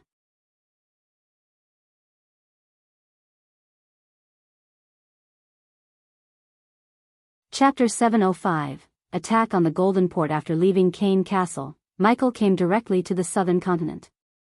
He spent a day meditating. Meanwhile, Elidor was completely drowned in creating a teleportation array. Corey helped him with supplying the required arch-energy crystals. Surprisingly, Elidor and Corey became closer than anyone would expect. At first, Elidor was annoyed by her curiosity. But, after spending a few hours, he found out that he liked explaining how the runes and arrays worked. Once they became close, they both lost track of time. When the sun rose the next day, a 5-meter radius chakra glowed on the surface of the blue ocean. Corey and Elidor watched their handiwork from the upper deck of a frigate. You can now contact the Dark Lord, said Elidor. Although he didn't show any expression, he was extremely proud of his work. Shouldn't we check if it's working first? Asked Corey. Elidor chuckled. It'll work, his eyes brimmed with confidence. Following his answer, Corey did not question him. Instead, he contacted the Dark Lord. My lord, the array is ready, gather the attack team. She heard the Dark Lord's words in her head. It took Corey almost 30 minutes to bring all the ships together. Finally, she ordered the crews to board the leading frigate. As they were waiting for the Dark Lord, he appeared out of nowhere with the Dark Queen. My lord, all of them bowed their heads. Some had fear, and some had absolute reverence in their eyes. You explained the plan to them? Michael asked Corey. Yes, my lord, she nodded. I will go through it again, just to be safe, said Michael. His gaze swept across the crew. They planned to send 8 ships to attack. Since they were not going to sail back to the southern continent, Michael ordered Corey to put the least crew possible in each ship. Hence, the total number of crews in this operation was 96. 12 crew members for each ship. Listen, you will all be teleported to the Azer continent. Your target is Golden Port. The crew members gasped in shock when they heard they would be teleported. These simpletons had never experienced teleportation or any magic in their life. They only heard about it. Your mission is simple. When you see the port, fire the cannons but do not sink any ships docked there. When you fire several volleys of cannonballs, the Golden Port Naval Army will arrive. Fire at them and use the teleportation scrolls given to you. Unless you want to get sunk with the ships, don't try to be a hero. The pirates bopped their heads up and down. Now go have fun. Michael dismissed the crew. After the pirates left the ship, Corey looked at Michael for her next order. Assemble our fleet and tell them to be ready. We will go to war any second from now on. You will know the details later, as you wish, my lord. Any problem building the mortars? Asked Michael. After fitting Big Bertha with mortar, Michael ordered Corey to build more mortars and fit them in every ship in his fleet. He was still thinking of a way to improve the mortar in Big Bertha.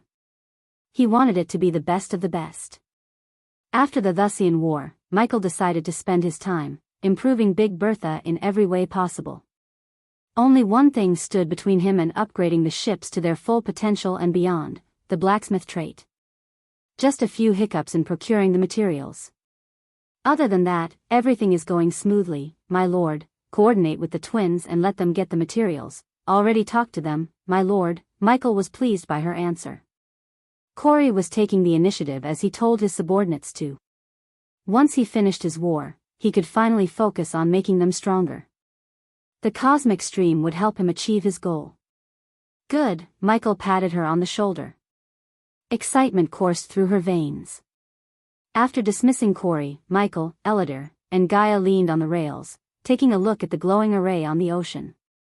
Gaia, go to the Golden Port with Nightmare and wreak havoc. Michael reminded Gaia of her part in the plan. Their plan was to bring out the Thusian naval army instead of a fusion stage cultivator. If the Golden Port dispatched one to take care of the pirate ships instead of their warships, this plan would fall apart. Hence, Michael decided to send Gaia and Nightmare. This way, even if the Golden Port dispatched a fusion stage cultivator, he or she would be occupied with Gaia and Nightmare. The Thusians would be forced to bring out their warships at that time. Once Michael had learned where the warships were coming from, he could destroy them and ensure his victory in a naval war between Thusia and him. Meet you there, Gaia nodded as she disappeared from their sight. You're doing this, huh? Said Elidor. Yes, but before that, I have to go meet Mugashuku. Why? Elidor creased his brows. He couldn't think of a reason why the Dark Lord wanted to meet the dormant Hydra in Stormville Mountain. Why would anyone want to meet that terrifying existence? Elidor questioned himself. For now, the southern continent is his world. We need his support and permission to claim it as ours, said Michael. In other words, Michael wanted Mugashukus backing against the Sky Hall. After revealing himself as the Dark Lord, the Sky Hall would finally make their move and bring the full wrath of the place down on Michael. To survive this, Michael needed to fall back to the southern continent. Michael doubted the Sky Hall would dare to piss off something that could end this world in a few hours. Unfortunately, Michael had to spend almost all the badass points he received by slaughtering the Thusians to find the Queen's soul piece's location. Nevertheless, he hoped it was enough to get Mugashukus backing.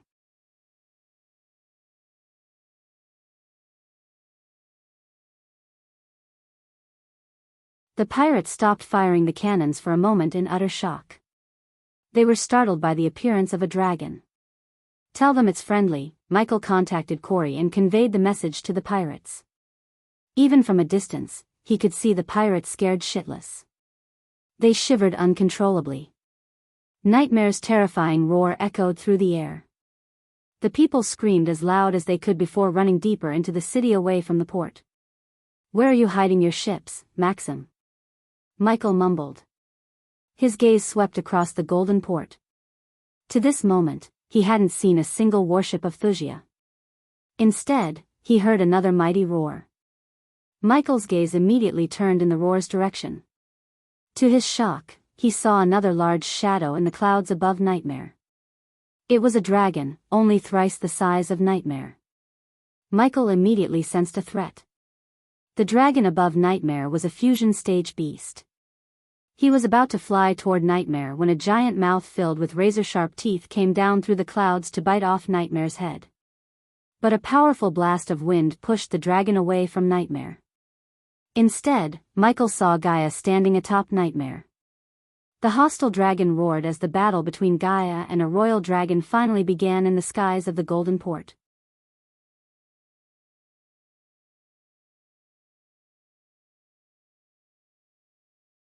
Chapter 706, Thusian warship. Due to the cloudy sky and the misty air, no one was able to see the other dragon clearly.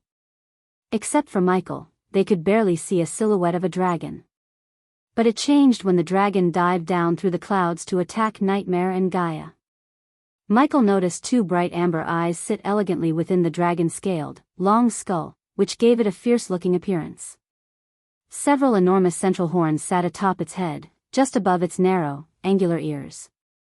Several large fan-like skin and bone structures ran down the sides of each of its jaw lines. Its nose was small and had two long, curved nostrils, and there was a tendril on its chin. Several sharp teeth poked out from the side of its mouth, revealing only a fraction of the terror hiding inside. A muscular neck ran down from its head and into a massive body. The dragon was easily thrice the size of Nightmare. The top of its body was covered in narrow scales and rows of small spikes down its spine. The bottom was covered in wide scales, colored slightly lighter than the rest of its body. For massive limbs carried its body and allowed the creature to stand arrogantly and sturdy. Massive wings grew starting from just below its shoulders and ending at its hips. The wings were bladed in structure, the skin of the wings seemed to glow as if made from the fire itself, and small, sharp tips grew from each ending like massive spears. Its thick tail ended in a hammer-like growth and was covered in the same narrow scales as its body. The dragon's scales had a tinge of golden and crimson red. The sheer size and the shining scales symbolized the dragon's race, a royal dragon. Even if Nightmare were at the fusion stage, it would stand no chance against this royal dragon. Its jaw was wide enough to slice Nightmare in half. Luckily, Nightmare had a backup. "Victoria, is this your pet?" Michael was amused. The poor dragon didn't seem to realize there was a half-immortal staring at him from a distance. As much as Michael wanted to slaughter the dragon, he hovered in the sky, doing nothing. He let Gaia and Nightmare fight the dragon for a change. The two dragons roared at each other. When they came face to face, the people on the ground felt a chill. Even Yagner, General Bryce, and Devarius trembled in fear. Nightmare and the royal dragon menacingly stared at each other. Nightmare bore his teeth. Despite the size and power, Nightmare didn't show any signs of fear in his eyes. But the royal dragon had a look of scorn. He looked down on Nightmare's forest dragon race. If the royal dragon was a noble, a forest dragon was the poorest of the commoners. "I don't care who you are or why you dared to attack Thusia, but that will be your last mistake," the royal dragon growled.